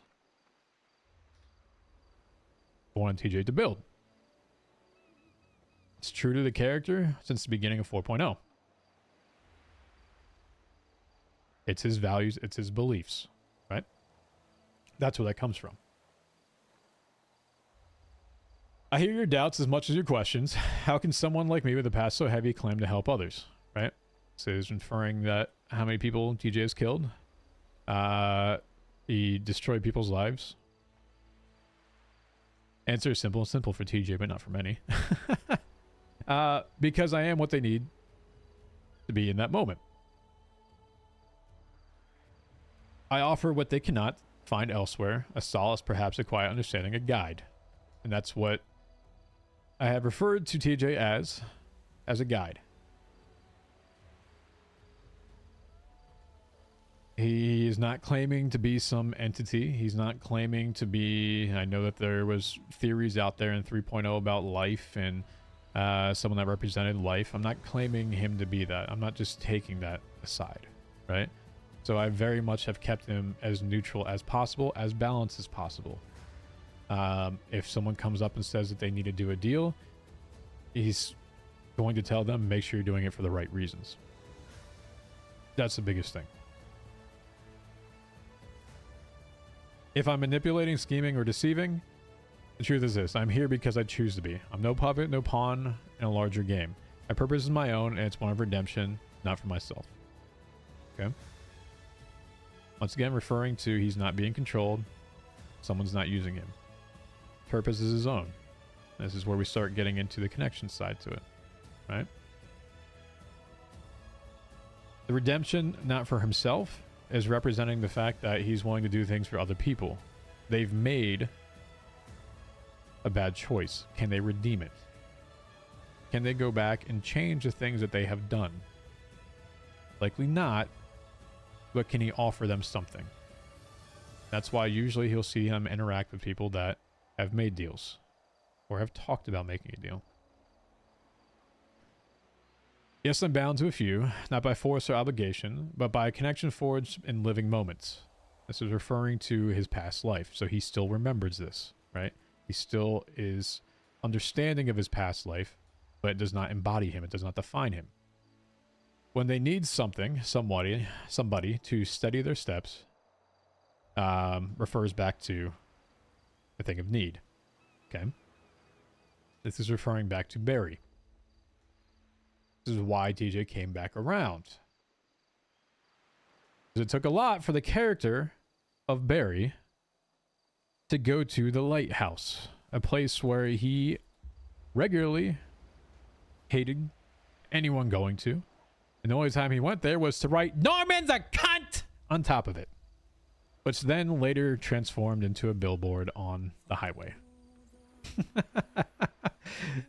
So, seeing that Barry was at the lighthouse, that is one of the reasons that TJ is back. That's what that part is speaking to. I'm literally dissecting everything lore-wise as to why he's here. You got Cat doing so? Yeah, he did. Dumbass. These bonds are unspoken, unnoticed. What I'm saying with this is that I don't need to tell them that they're there at all. It's an understanding. It's real awkward for me to go up and be like, "Yo, Barry, I'm connected to you, by the way. Hey, Ed, I'm connected to you, by the way." And they'd be like, "Yo, what the fuck? What do you mean you're connected to me? Like, you got a string around me? You trying to..." No. Like, that's why I said they're unspoken, unnoticed. It's a way to RP around that. Is kind of why I put that in there. They do not know they exist. Once again, bonds left unspoken. And yet, they can endure until they don't. Meaning they obviously can be broken. These connections, fragile as a thread, can be severed at any time. By their will or mine. And that's what you saw with Ed. When he mentioned that he doesn't think that I'd do it, this is a clause that says either they can do it or TJ can do it. A thread is a piece of string.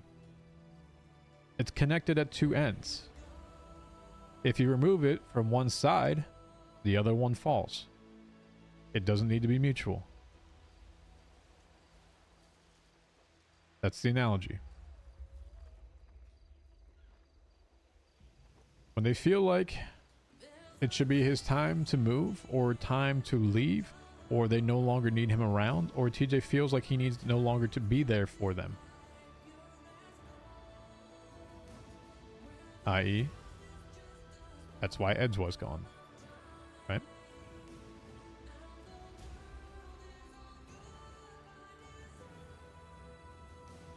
They played chain together. When they're broken, I will no longer remain. This is his way out.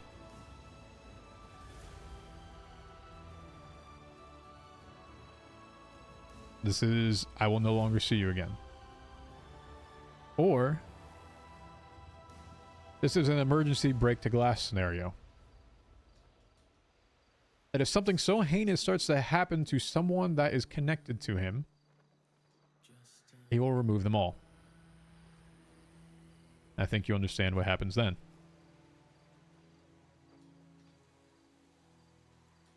You haven't guessed. I think you understand his endgame. Written on the wall.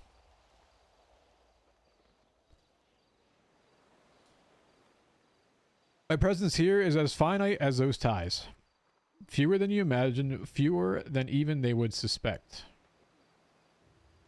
This actually was directed at something that Idol did.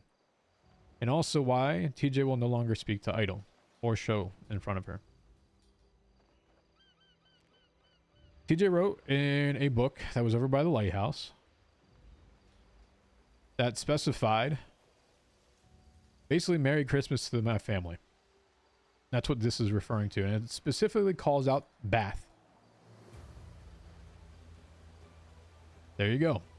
There's some of your connections right there. Hubcap's not in the city, so I wouldn't consider that a connection. Just as many of you would probably say, well, where's Jesse? Jesse's not in the city, so I can't consider that a connection. I have to make it within RP and obtainable.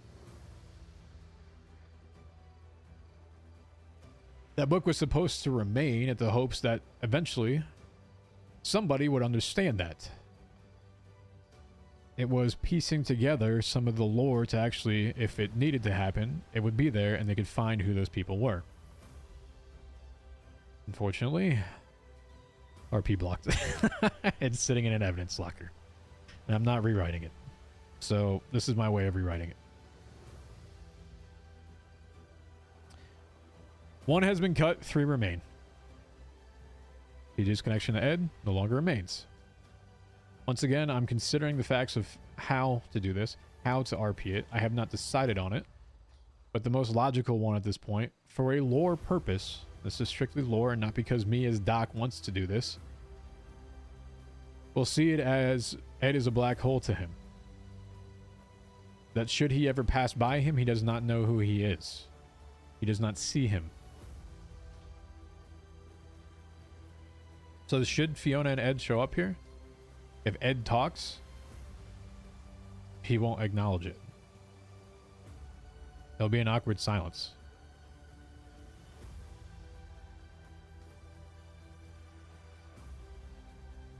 Jesse will come back, trust surely.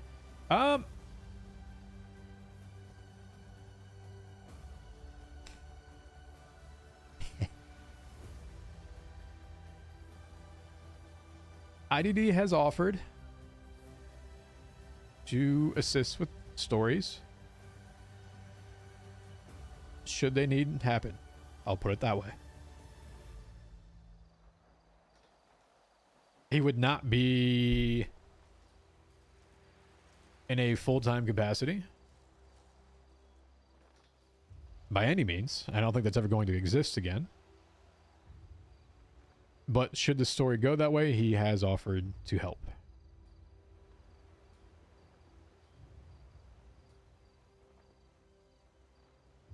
He said that before when we see that? No, he would.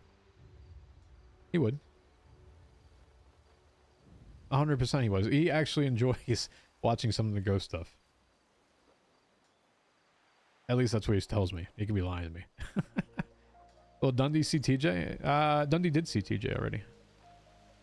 Dundee and TJ had their conversation together. And to my knowledge, Whippy's not really playing on the server and BBMC's dead.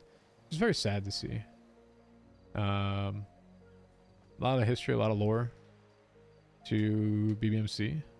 It's very sad to see that no longer remain.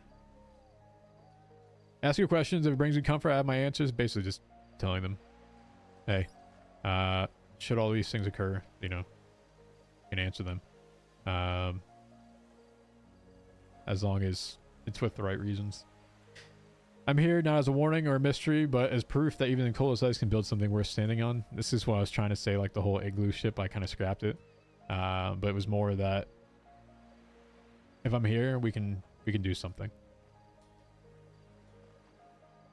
You mean Prodigy? Yeah.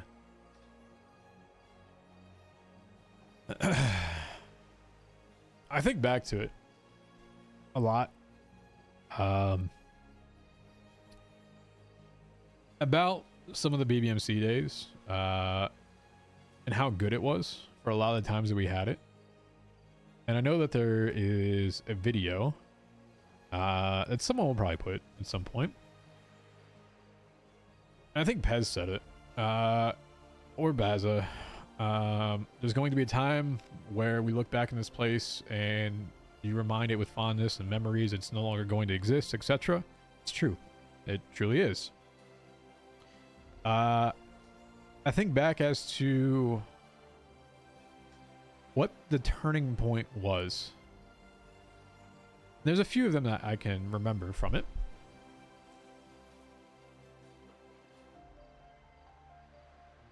And two moments really stand out. The first one was the meeting at the golf course. After this day that Dundee had, that was very off. I think this was the day that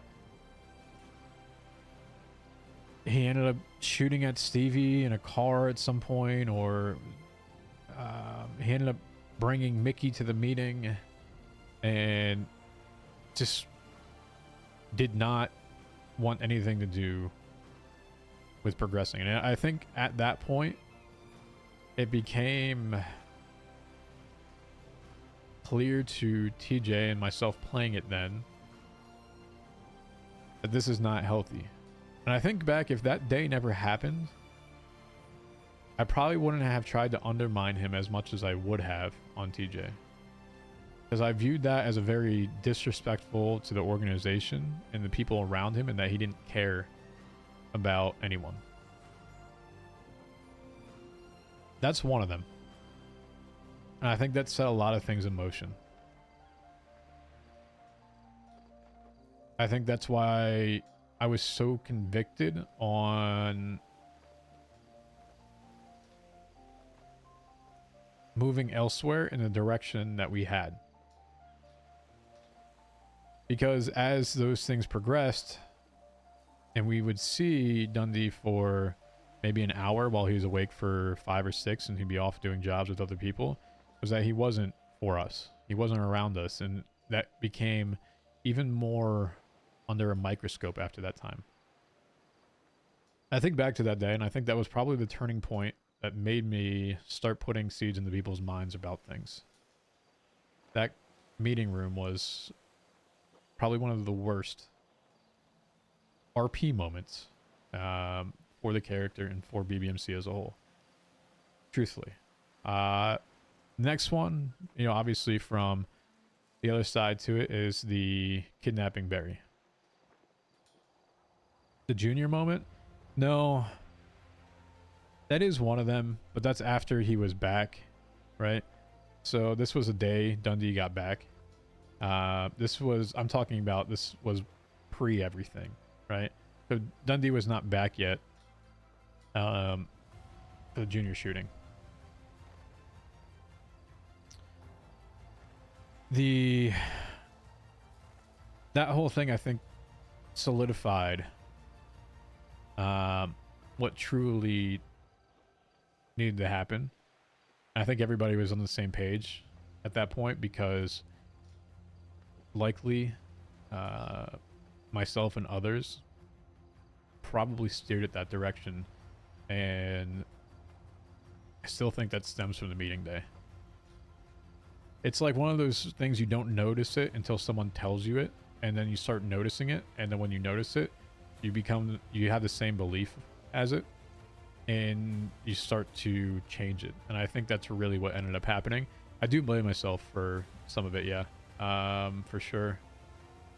And I think back that probably BBMC could still exist if those 2 days didn't happen. And I think ADMC would no longer exist, and I think we'd still be BBMC at that point. Truthfully.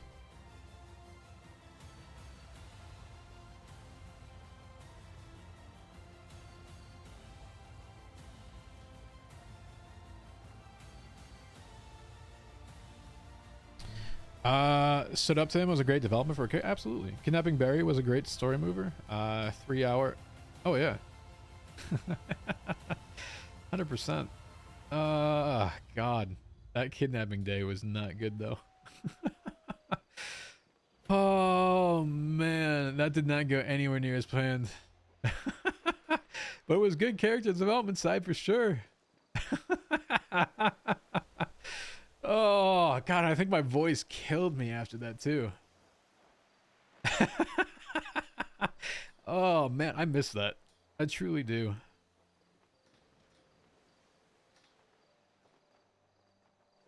I really do miss those days.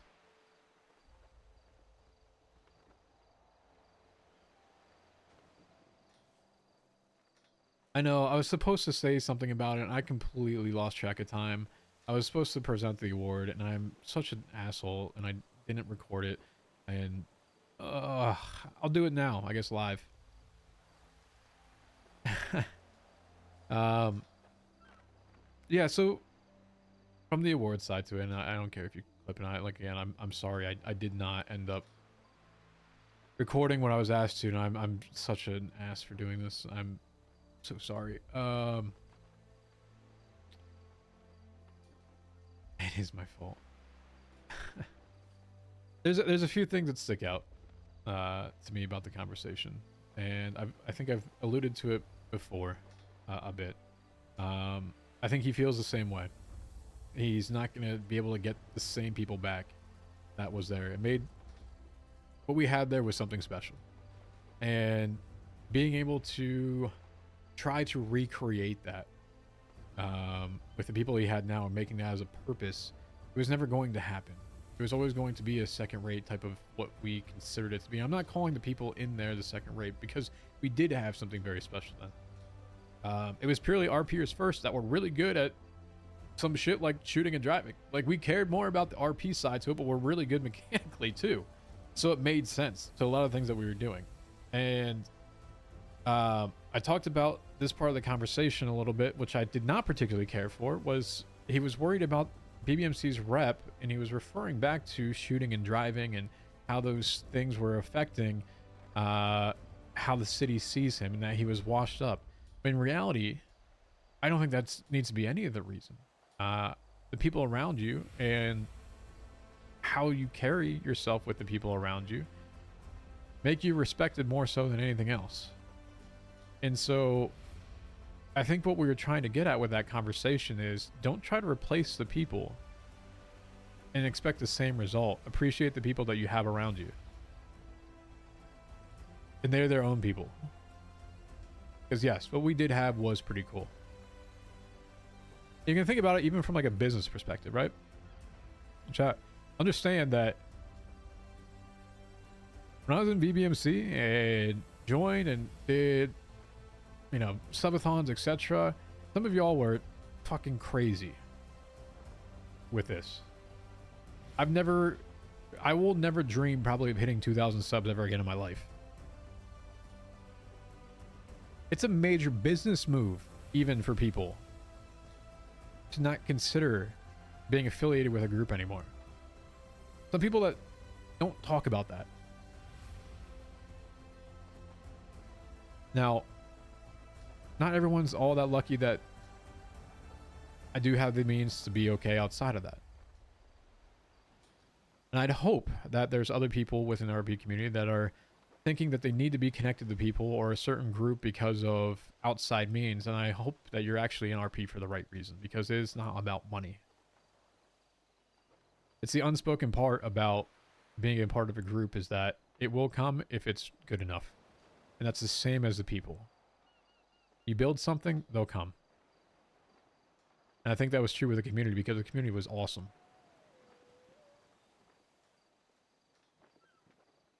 Think about that. It's not about shooting and driving and hacking and all that other shit. It really isn't. Can you keep people interested? People have seen shootouts for the 1,000th time. They don't care. So I don't particularly care about getting in shootouts. A job was a job. Make something special. When you make something special, more people come. Look at Peppo last night. I had over 2,000 viewers, and I think he said he had his highest sub count that he's ever had. That's how you do well in the space.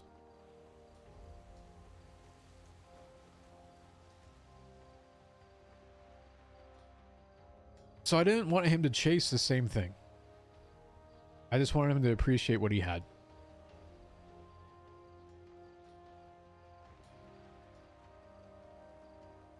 Crazy that's improv? Yeah, no, absolutely. And the thing I will say, listening to some of these people, they're much more talented RPers than I am. Much, much more.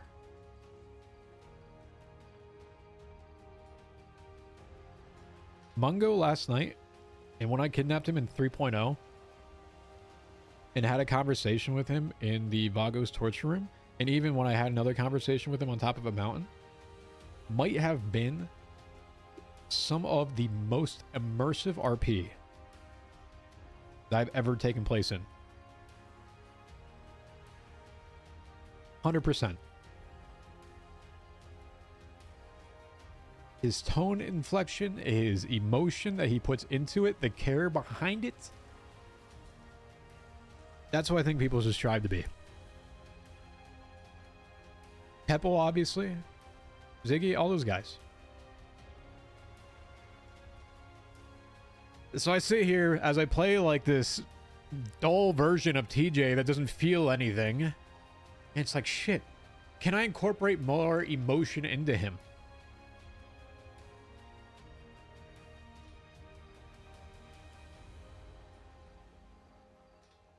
That's the shit I consider.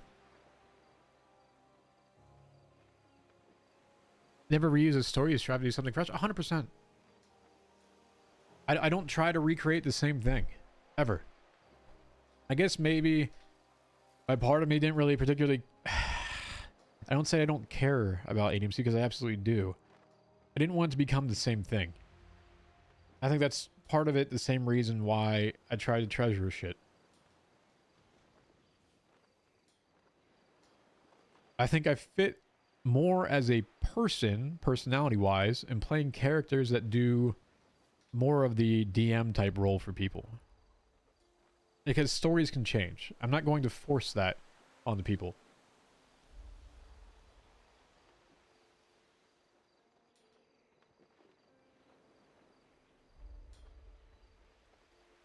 Anyway. Especially when we start rides. Calm down. Calm down. So anyway, where do I go? Yeah, so I've all but basically given you TJ's endgame. There's two possibilities with it. It might be more. You never know how the RP goes. I truly have no idea how it will go. My thought is, how do I incorporate people into it? How do I give an audience this story that is being told at this point? And who's down to be a part of it? Because not everyone is open to this stuff, right? And it's true. I see the Reddit comments. I see shit being posted over there. Oh, well, Purgatory's back 4.0, isn't this? Yeah, absolutely. Ziggy talked about it too. I get it. I get it.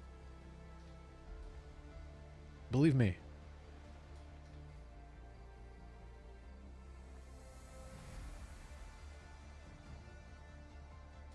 That's why I started doing stuff with the hotel. I put the hotel together. I never wanted anyone ocean dumped. Ever. I wanted people to remember it. In a way, if I could do it again, I would do it differently.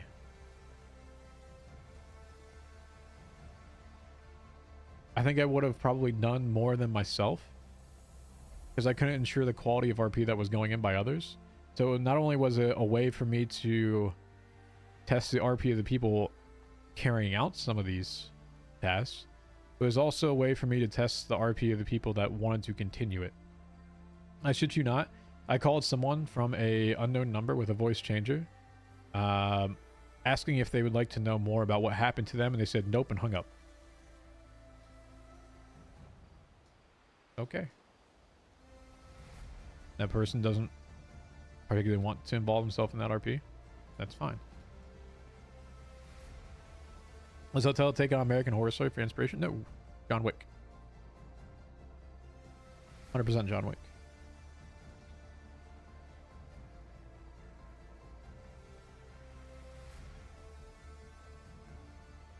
I wanted to offer a bounty for people as long as they did what could be done. If you haven't seen it, hold on. Panda, I'm gonna go to our DMs really quick. You can probably see a lot of the inspiration of the faceless stuff. I see what's been done in the past.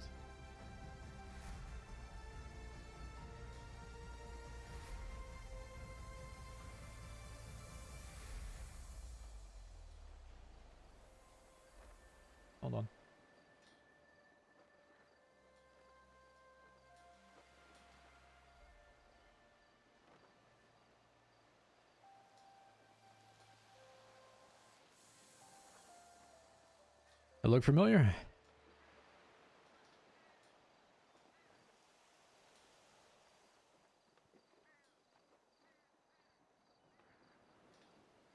This was the evolution.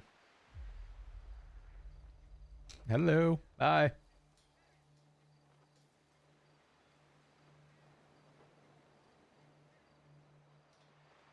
For example, Carter was one that did not want to continue that. But I also understand, I don't think his went very well. To be completely honest. I don't think they got the message across appropriately, if I get recall correctly. So I did try calling him. He was not the one that said nope. He said something else, but basically I wasn't going to continue with it because I don't think his was done correctly. It was perfectly fine. I tried to give him a possibility, so if he wasn't interested, I moved on. So I did learn a few things by doing those. And I'd probably change how I did them again. I'd probably have a little bit more of a conversation with the people that are doing it and give a lot more instruction to it.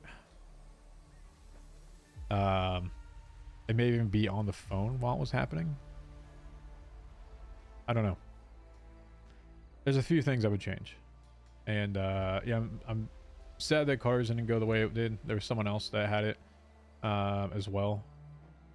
But I also kind of handpicked some people to investigate it. If you don't recall. Shit, what was the cop's name? He was really good. He was really, really good. I can't think of his name. Stonefinger. Yes, thank you. Stonefinger was amazing. I know when 4.0 stuff started popping up, someone asked me to kind of look over the roster of cops that they're going to try to include as like a skeleton. I was like, yo, you need Stonefinger on this. He's an RP cop. I think they wanted to start very small, but I very much fought for him and gave a lot of context behind him. I thought he was really good. Tessa was the other one, yes. Tessa, the reason why I started to include Tessa was because of her past with Mr. Terrorist, which was Marlowe, which was some of the things that Marlowe was doing. And I wanted to possibly give more to that as well, because I think she gave a fair amount to it. I did foresee the hotel coming to an end at some point, and I did foresee that being the end of TJ in as a whole, honestly. I kind of used the hotel to try to possibly end TJ and actually get him life in prison. Unfortunately, the server ended before that could happen. So that is part of the reason why TJ came back from 4.0. I still kind of, once again, view it as a little bit of a mistake, but the intent was never to go to 4.0 with TJ. And the hotel was going to be a avenue to do that. So, there you have it. Anyway. I don't know if I want to write things tonight. Real shame he had to die.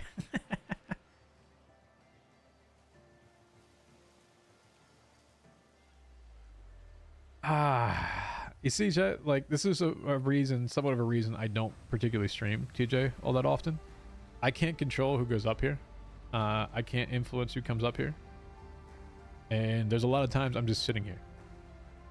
I sit literally on this roof or on the front porch more than you can possibly imagine. He's trying to... He's still here? I know. I know. The reality of it was, as him just messaged me, he's like, yo, would you be interested in doing this? I think I explained the story. So, I was just going to exist basically on Discord inside of Barry's head. And give context behind it. And at the time, I was talking to Coil like daily, multiple times through the whole DOJ thing. Because at some point when we were forming the DOJ, everyone shut down. Everyone. People had left. People that were still there were no longer interested in it. Or they were just confused and had no idea. So when I was forming this, I was talking to Coil a ton. I was like, dude, hey, what do you think about doing this? Can I do this? And then he just added Sincere to a group chat and was like, hey, Doc wants to do this. Can you make it happen? Okay. So that's how this came about. So I guess you can blame the DOJ restructure and Bailey for TJ even being back, because I don't think I would have talked to Coyle at that point. And Baza. So I was just like, all right, hey, can we do this a step further, right? He asked me one question of, can I do it like on a Discord call or whatever? I was like, yeah, sure, fuck it. And I was like, wait, what if we do this? And just add to it. Add to the scene, into the immersion of it, and just go with it. Was intertwined with that stuff more than you can probably imagine, and probably more than other people would actually tell you. It almost makes me sick to my stomach how much Bailey's name was dragged through the mud afterwards, when I spent 5-6 years being a respected member of the DOJ after, to hear some of the shit that I did. Yeah, it was very saddening.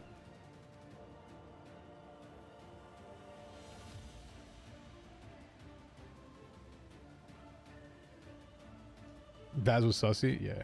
Baz was very, very sussy.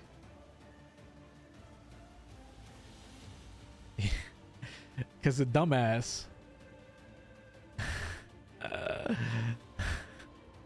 the dumbass sat there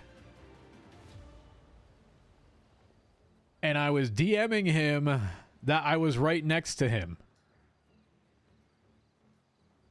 Right? I'm pretty sure I put it in my Discord at some point. I'm like, hey, I'm right next to you. Like, do you want to have this conversation now? Right? And then he starts moving away. I was like, what the fuck are you doing? So he leaves, right? He swims over this way. And I was like, okay, fuck it. I guess we're going to the lighthouse. So I'm like, what the fuck are you doing? And then he swims back like after he sees my DMs and goes, yeah, I dropped my wallet over here, my keys. I was like, oh my God, you fucking idiot. So I'm like, fuck it, just go to the lighthouse. I was literally sitting next to him invisible.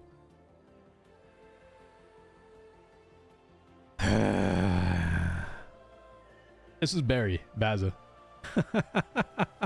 The first reason he ever came back, right? This was the whole reason that he was there. This is one of his connections. Oh, chat, do you want to know the other connections?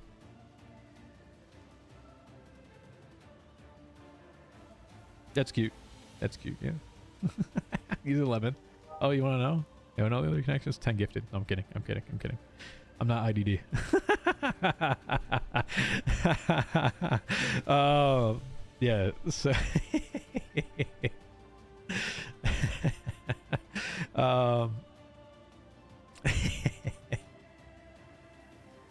that's exactly, yeah. Daisy knows them all too well. So obviously Barry's one, right? Who do you think the next one is?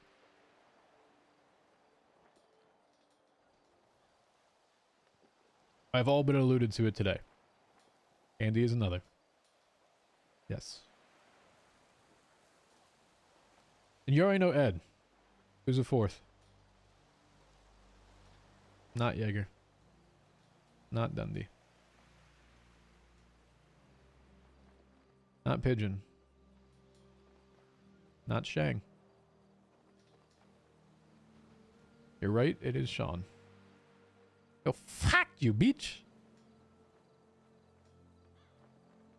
No, not Flop. Those are the four. Should Barry not really be on at all to continue with this, then I think I'll probably just RP that he ended up cutting it regardless. I'm not sure if Irish ended up streaming the conversation or recording it. But part of that reason was Irish reminded TJ more of Jesse than anybody else. So fuck you, IDD, that you're here. So it was the closest thing probably next to them. So he did admit that to him.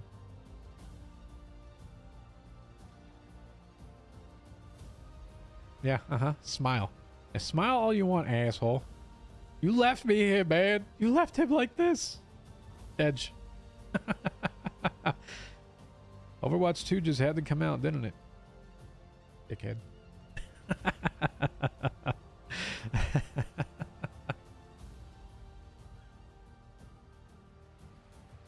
All right. So anyway, I've been yapping for a bit, close to 3 hours. I'll give you some insight now that I've given you enough context. Oh, well, Daisy, thank you for gifting sub to IDD, you know? Appreciate that. Yeah, you can blame all this on IDD right now, and Jesse going away. You know?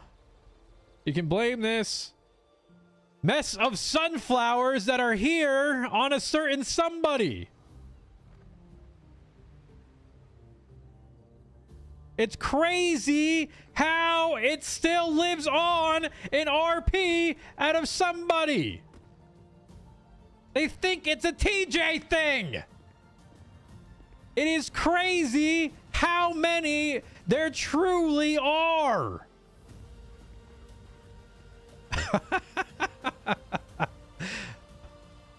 It is crazy.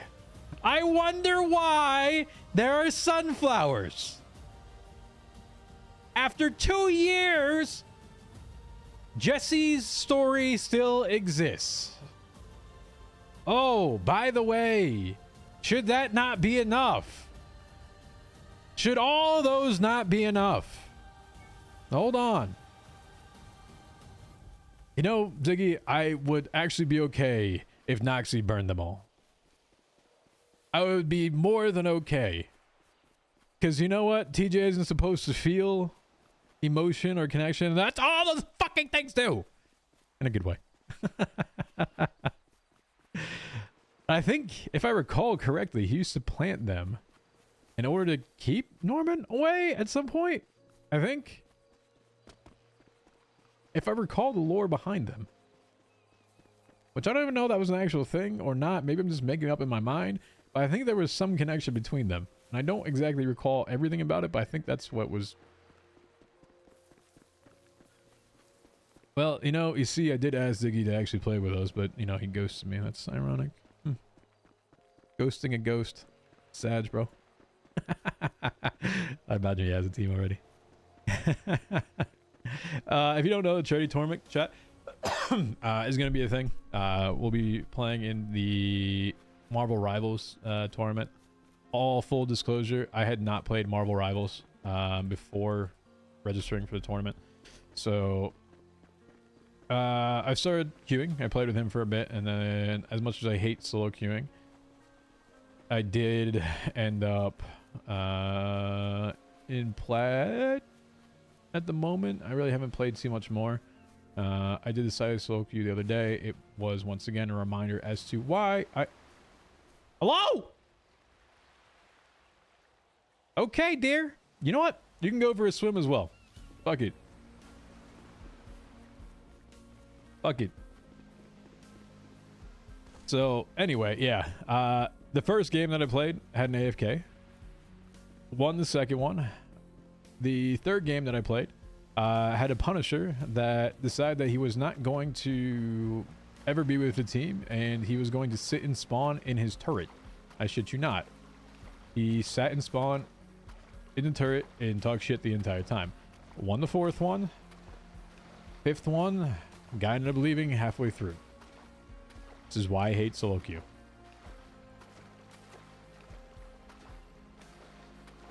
Test as a deer.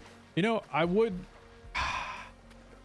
like for another Test of TJ conversation again, truthfully, but I'm not going to try to force that. If it happens, it happens.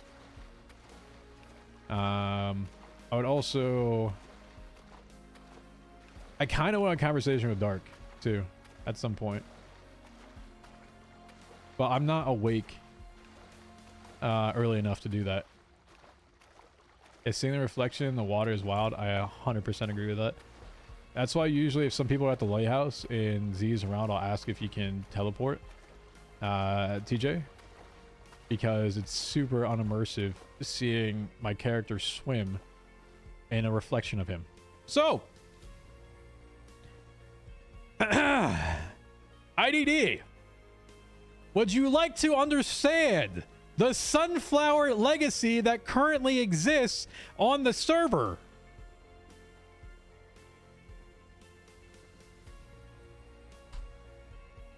Would you like to understand the full effect of everything that has come to fruition? Why there is a patch on his fucking arm, and why all of these sunflowers truly exist.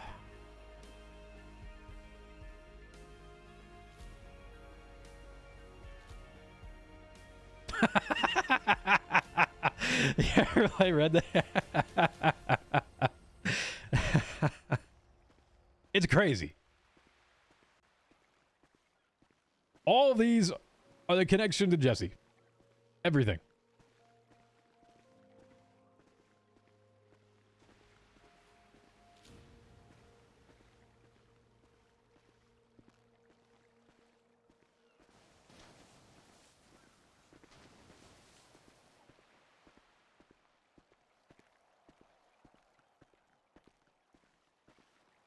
Never asked her to do this, but it's actually really cool.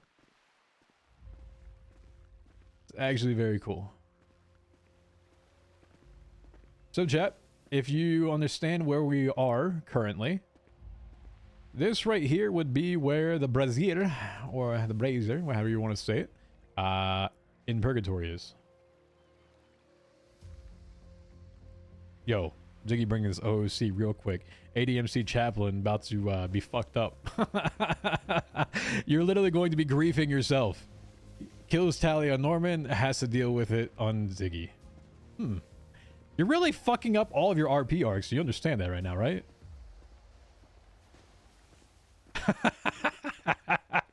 What do you mean, guy? I really grieve myself from Bailey to TJ. I tried not to. I tried to stay as far away from all the stuff. Make CJ clean them up. Does Norman know they're here? This is supposed to be the living side of purgatory. All right? The other side is down below. You'll notice they mirror each other. This is the same layout. You'll notice on the other side, if you look to your right,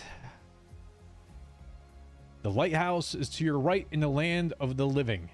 If you look in a mirror and you come up this way, the lighthouse is on the left. They are exact mirrors of each other.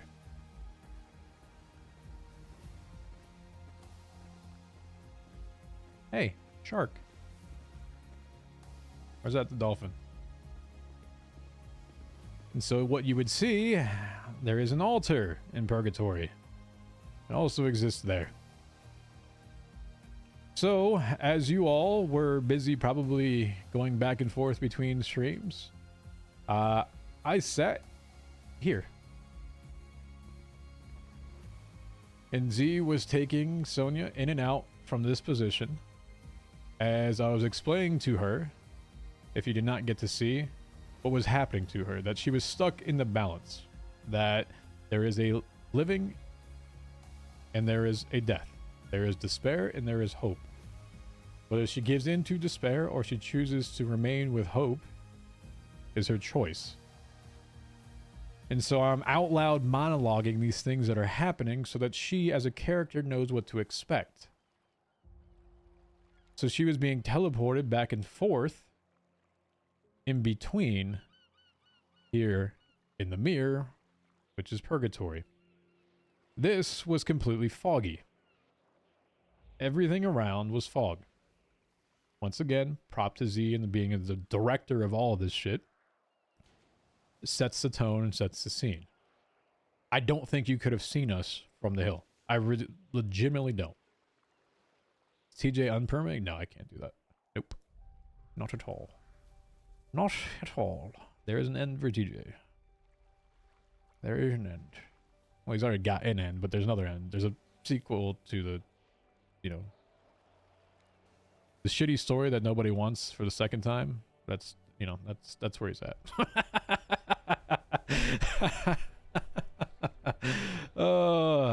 Once again, Daisy, thank you for giving the sub to Ziggy. Appreciate that. Thank you, thank you, thank you. There's a finale.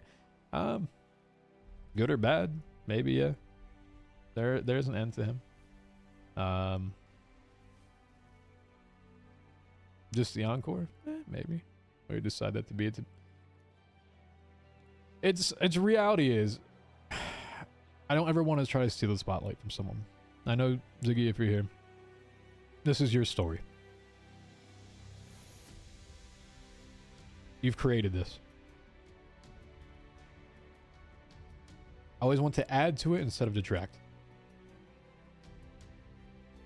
That's why yesterday I didn't bother trying to tell Sonia or Jay to not go in there.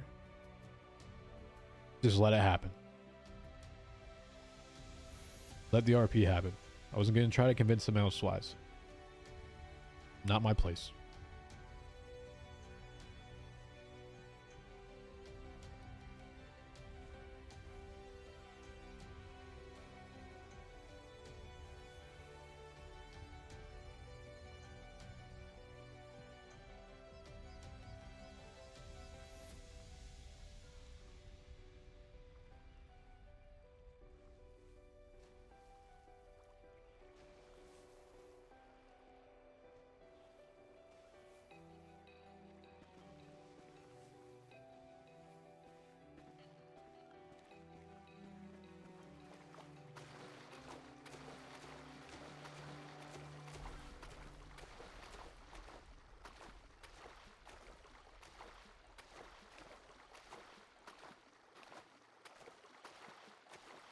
All right, chat. Unless there's any other questions, honestly, lore things, decisions, or things around that, I don't really have too much more to say. You want to ask questions? Go for it. I'll explain as much as I can. Some things probably better left than not. But explain things as much as I can if you want. Will it be about this? Yep. I do put my VODs as public afterwards. I just hope that none of the background music is DMCA'd. So you can go back and watch it. I'm sure this will spur a lot more of lore conversations, things that can happen. It's up to you. How's life going for me? Yeah, no, it's good. It's good. I'll probably be away for like most of, you know, next week type of deal. I got some work stuff going on. But, you know, beginning of the year, new goals, new initiatives. See how these things evolve, you know?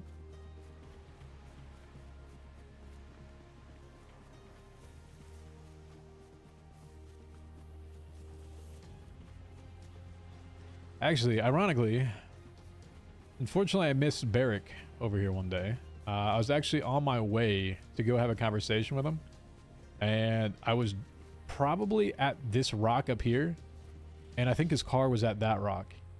And as he was just getting in, I appeared over there, and I don't think he ended up looking behind him ever, and so he never saw the character model. But I was gonna have a conversation with Barrick too, but I don't think that would happen. So some of these times are just kind of like unfortunate timing. Like I said, I've probably fucked with McNulty 5 or 6 times, but I think he's only noticed once. Literally, if you blink for a second, you won't even know he's there. But if you go back, it's almost like an Easter egg that you'll notice it in some of his VODs.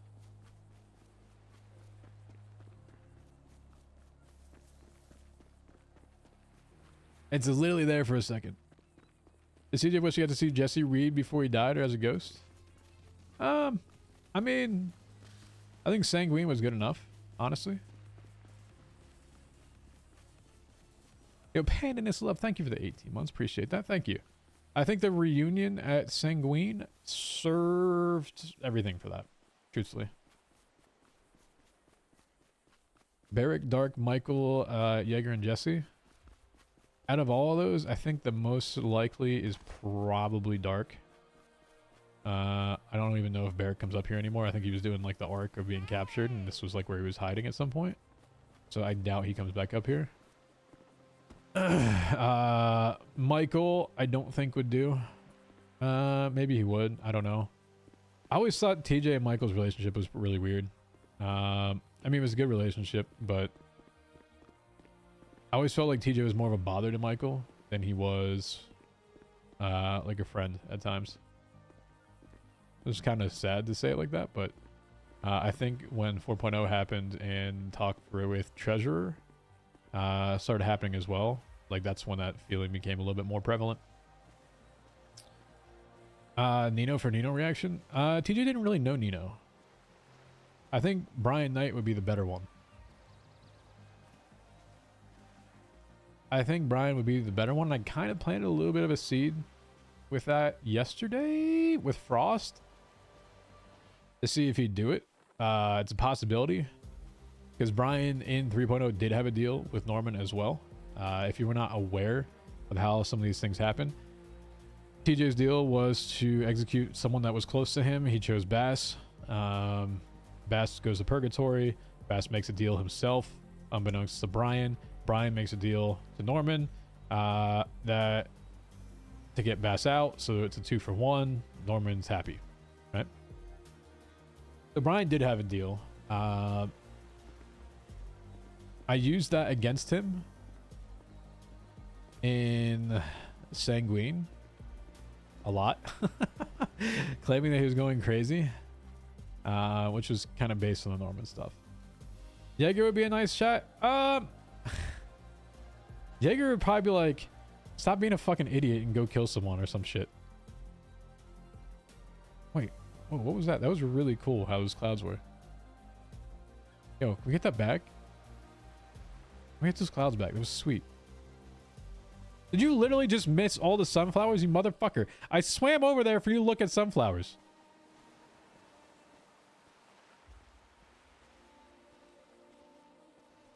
Okay.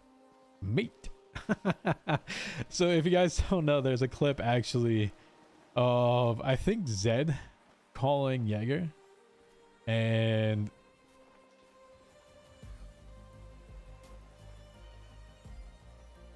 I think that's Idol.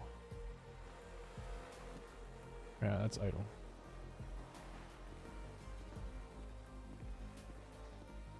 So Zed calls Jaeger and tries to pretend that he's Jesse by doing his accent.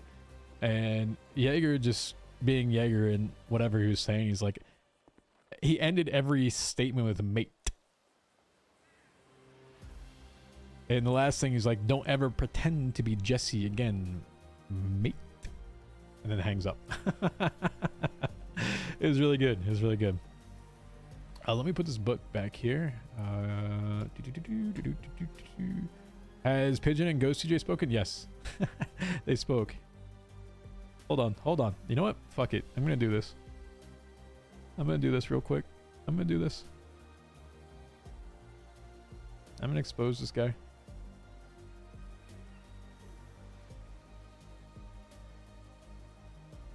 Hold on.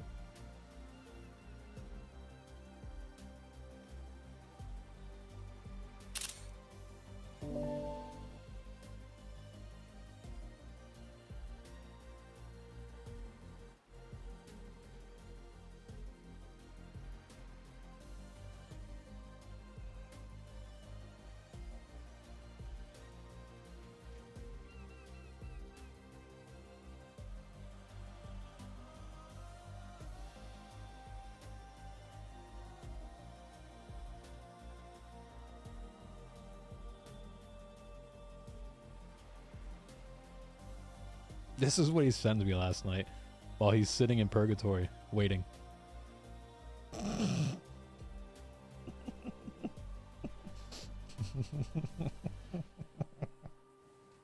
That's what he sends me.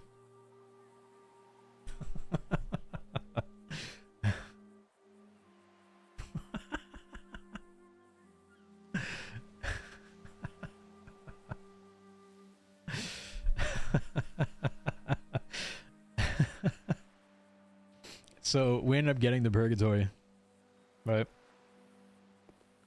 Yeah. So I'm sitting there, just doing this. and he's doing like the similar type ones back and forth. We're literally sitting in purgatory doing this between the two of us. Not saying a word, by the way. We didn't say a single word at all. And this is what we start doing. It was actually, we were waiting for Edgar to stop talking because I wasn't going to walk up in their conversation, right? I want to be respectful of the person's conversation. And so did he, right? So the two of us are sitting in fucking purgatory having like an argue off that was silent. The two So yeah, that's what was happening between Captain and I last night. just in case you were wondering. Oh God, I do miss collaborating with him a lot, man. I used to help him with a fair amount of his drops, and used to play some of like his military characters and shit like that for him. He used to do some of my drops for me too. I remember him and I doing one for Buddha actually, and we called in like a helicopter, the helicopter that had like the turrets on it and like the machine guns, etc. The one that weirdly was like, hey, by the way, it's decommissioned, and then someone tried to be like, oh hey, yeah, no, it's not decommissioned, we want this, we're taking it. And we're like, bro, this is a weird spot in RP. We're like, no, like we're RPing that these don't actually work, by the way. Like we're actually RPing that you shouldn't be using that, you know? And he's like, no. Like, install voice mod, make throwaway character. I know. Yeah, so he helped me with that one. We did a drop for Buddha.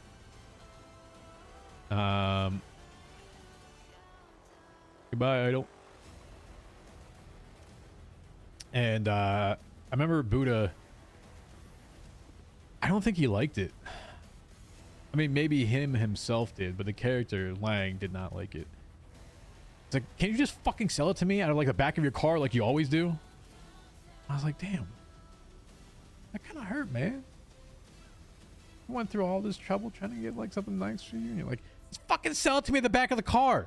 I was like, oh, fuck. No, it was Denzel, Buddha, and Harry that were there.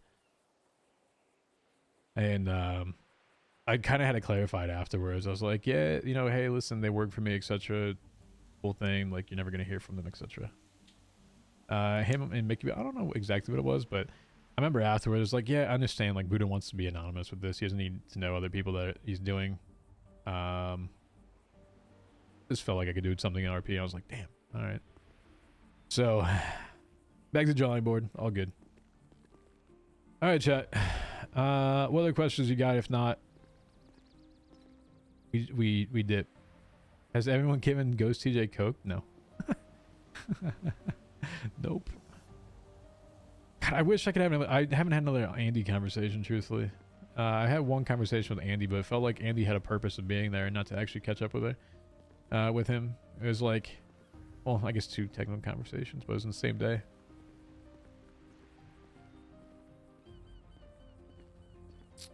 It'd be good to have another one.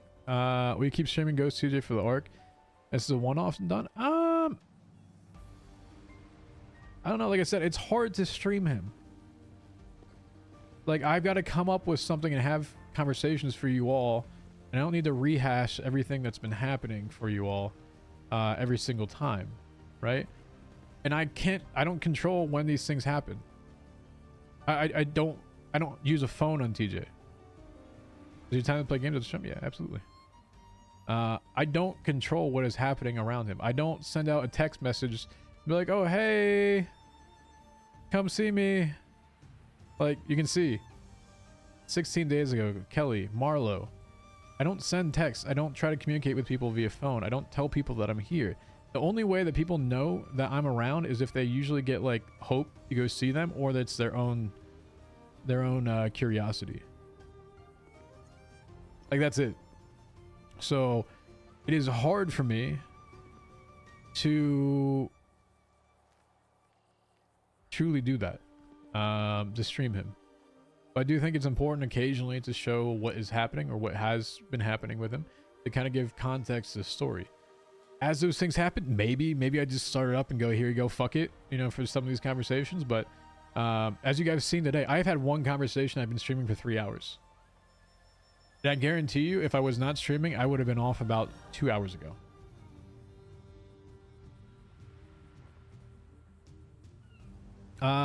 An item. So I started that. That's actually how I started doing this. So the watch apparently is being dropped to a few people. That's a thing. So I showed this earlier. This is a Croix watch. I think people have started to figure out if they get dropped a Croix watch that TJ's up there, which is something.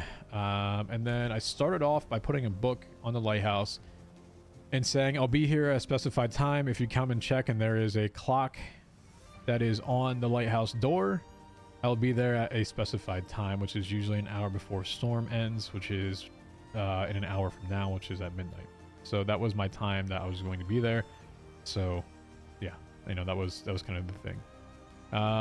That book then gets stolen, which is fine. I mean, it is what it is. Just being invisible and talk to them, they're crazy. I have fucked a few people up doing that.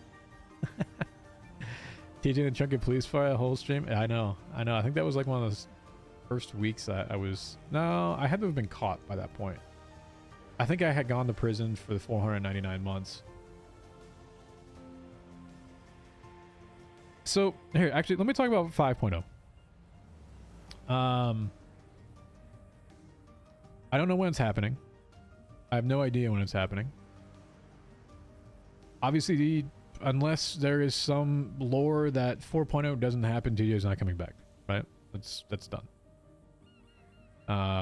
That's not going to be a thing. Okay?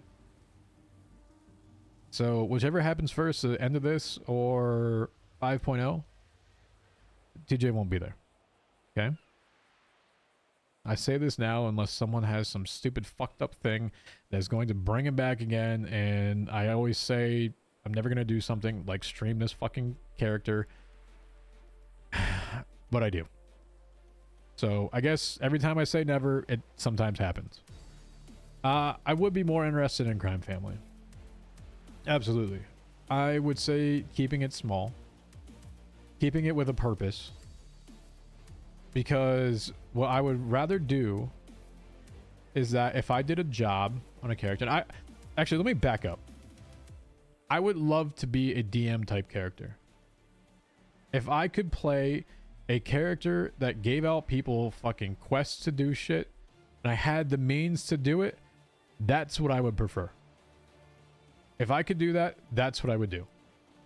If you wanted to progress within the city and there was something new coming, I would love to give that to you and to introduce it. Be able to establish this. That's the first thing. That is like, if on a list of 1 through 10, that would be number 1.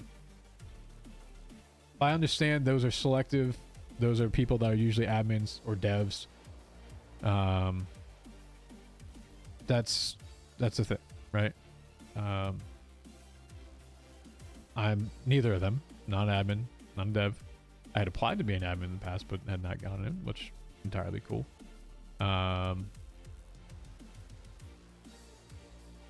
My thought with these, I would love to progress it in a way that provides a meaningful story to people. I think Puppet Master was done pretty well. I think that can even be improved upon. When he introduced and brought stuff that were new heists and progression and levels, that was done pretty well. That was usually to everyone. The second thing would be a Crime Family, if I could. And if we ever did a job, it would be meaningful.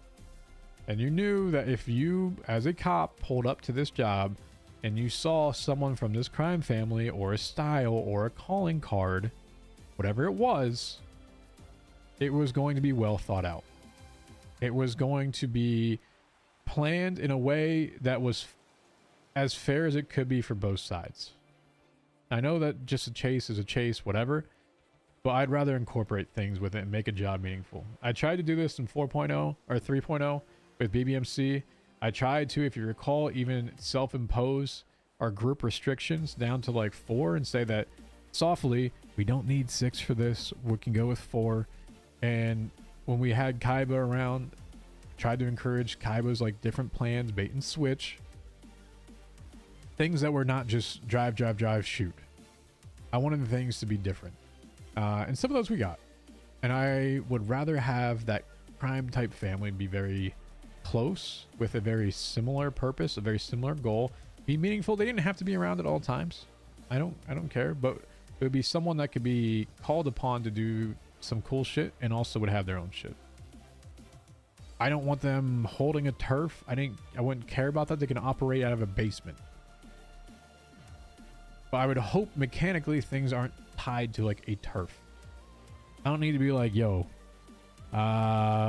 Walker crime family holds this spot. No. That doesn't need to happen. Current BBMC is last, so bien. I have no idea if ADMC would continue. My guess, truthfully,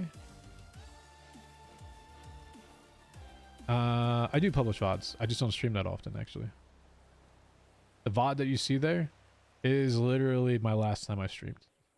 Outside of that, I do have a VOD channel on YouTube for the other ones that I've done. It's very rare that I stream anymore. Yeah, if Bads would continue, I would imagine ADMC no longer existing. I think, and I'm not going to speak for him entirely, this is my perception, is that there's not much left for him to do server-wise, and creativity being tied to heavily mechanic-wise. He's a very creative person. He likes doing things.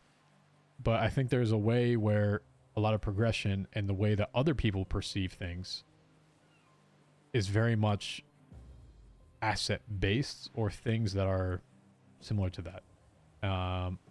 And when the people around feel like it is a job rather than creating something cool, like BBM drops, then I think he loses interest. So I would never blame him ever, because I think right now running everything as a club probably doesn't interest him as much as he would be creating something cool. He's a very creative person. Is Bad's like, I have no idea. I have no idea. I haven't talked to him about it, truthfully. I could do something with, I would do something with him again in a second. We've never talked about it. You know, it just happened. I never knew of Baz before meeting him when I was a cop. Had no idea. Didn't even know who the fuck he was.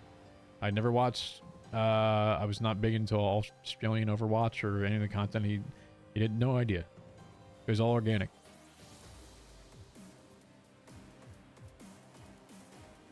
He could have been like a 5-year Andy. No idea. So yeah, 5.0. Should everything happen correctly? Once again, would rather play a DM type character if that doesn't exist. Crime family type thing. I want to be unique to people, because what's going to happen, I hope it doesn't happen. I hope it doesn't happen, but this has been like history repeating itself. Server opens up, everyone wants money. Everyone wants to progress as much as they can, as quick as they can. They want to be the first to do shit. And if you're not there, you're deemed as weak as a group. I hate that being dictated. I hate that being dictated. Because the first 6 months of RP is that. And what you see now are the people that are remaining are the people that are interested in making stories. The people don't give a shit about assets. The people don't care about anything else. Chat. The only reason I have $7,000 on TJ is when I didn't have any support from Z, for example. I would have to go buy food at times. I would have to go buy water from a vending machine. That's how I survived off him for a bit. I don't care about money. I don't. How much is in his bank account? $50,000. Okay, cool. He never bought a car. The first car he ever had was given to him. This was given to him.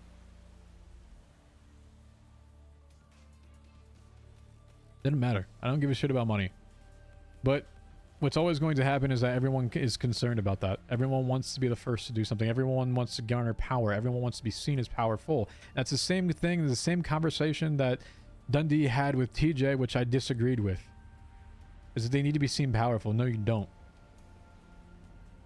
You don't need to be seen powerful. You need to be seen as you're good at having a conversation with someone that you can mutually agree on things and you can make both sides feel good. That's why I've always told him it's how you make people feel. I can be powerful. I can make people feel like shit. They can't be respected. I can tell you TJ never respected CG. Didn't give a shit about him. They made him feel like shit. It's can you have a conversation? It's a give and take. It's not can you assert dominance on someone. I hate that. Sparks Booth, thank you for the 35 months. Appreciate that.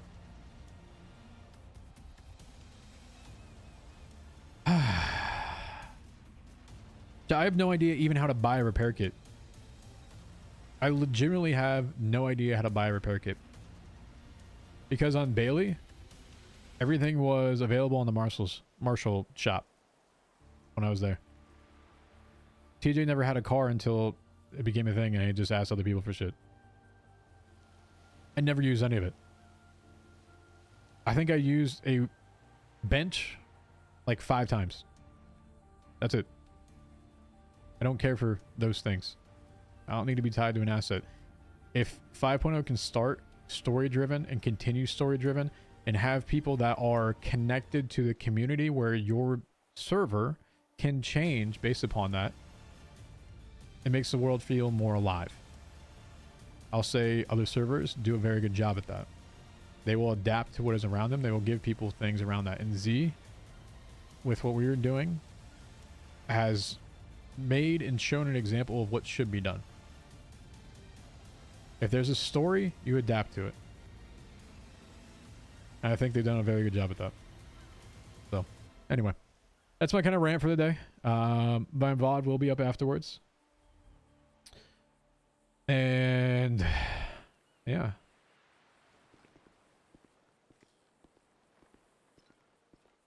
I think, you know, not sure when I'll stream it again. Maybe if something starts happening, I'll do it. But until then, chat,